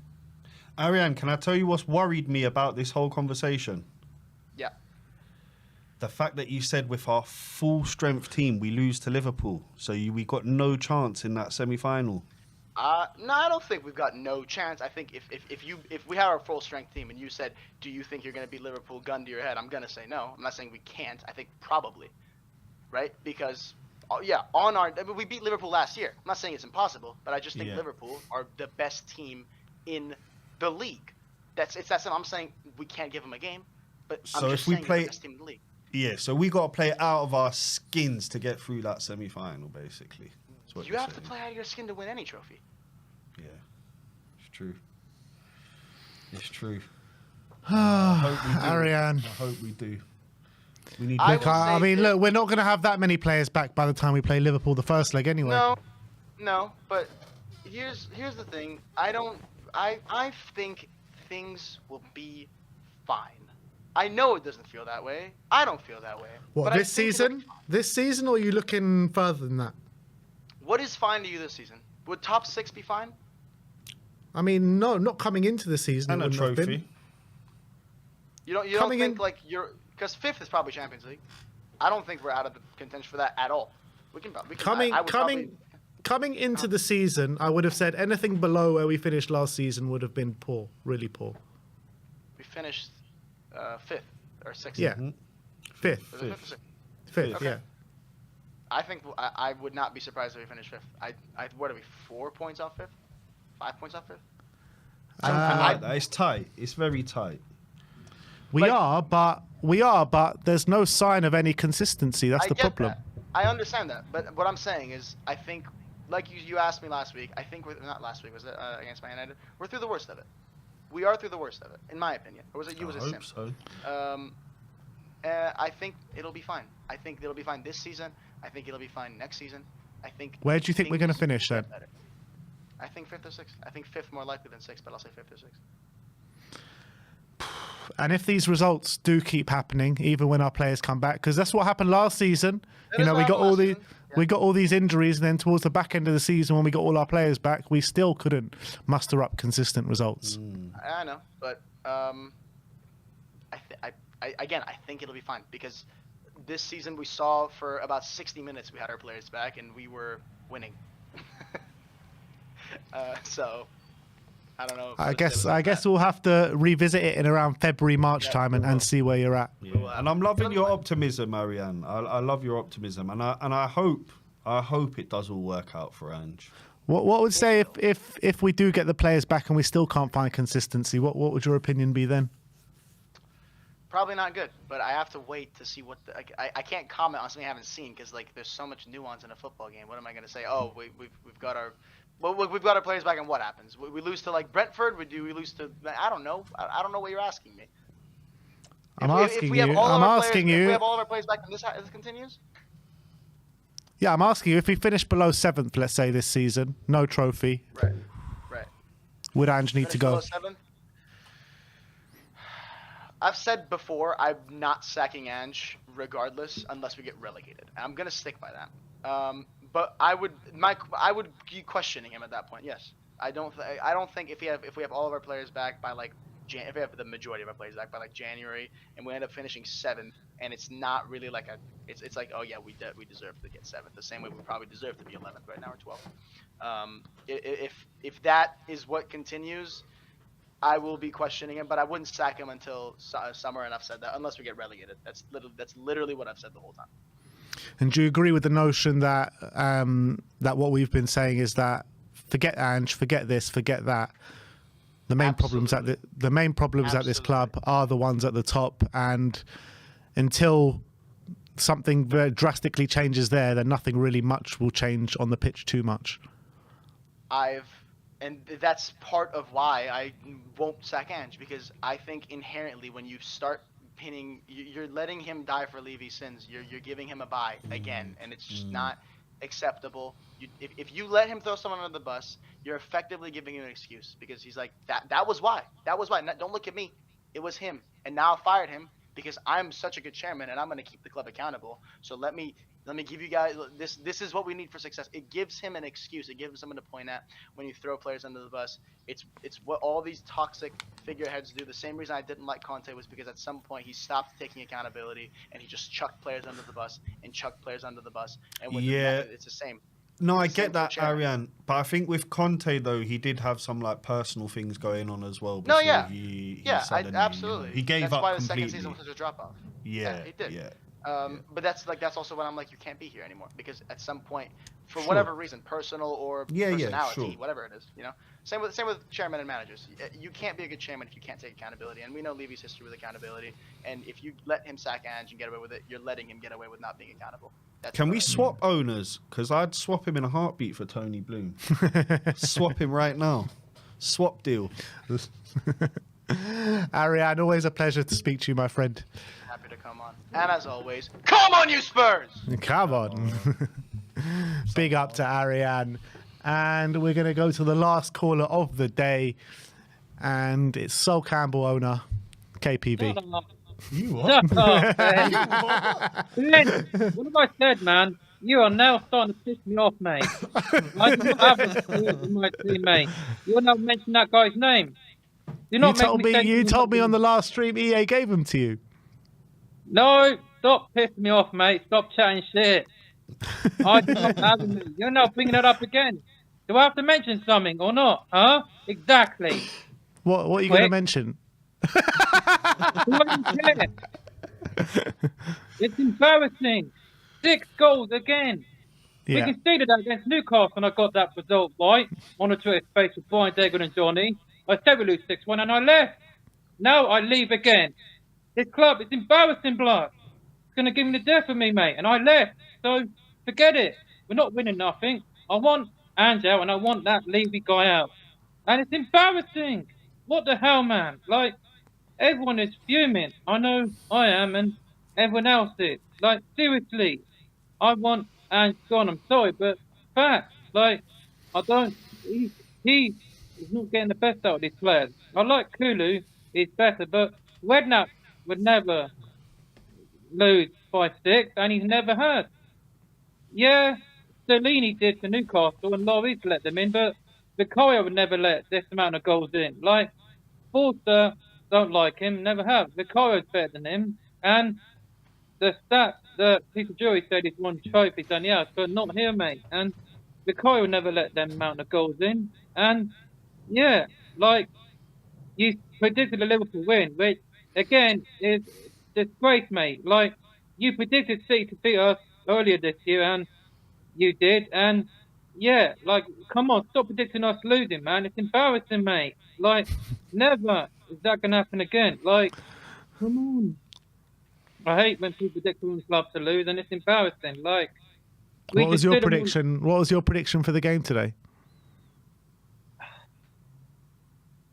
I said 2-2 because that's what that was under Conte when he just replaced Nuno, innit? Like, it was actually on this day 3 years ago we drew 2-2, and Ali missed a chance, Son missed a chance, and we would have won. And people noticed Session pocketed Salah twice because Salah didn't score in any of the games. Only Robbo scored in the Tottenham Stadium, which was a handball. And people need to watch the game back in that 2-2 draw because you was at the game. I know Sim was, and you was in the studio watching it with Wayne. And like, yeah, like, where's that performance from when we had a better defence? Like, Kobe, I know, lost at the Tottenham Hotspur Stadium. We only won at Wembley, and he didn't win at the old White Hart Lane because when Leicester won the league, we didn't beat Liverpool. Like, we couldn't. Like, Poch has only lost at Wembley. Not, well, he did in N17 when Liverpool had Brendan Rodgers.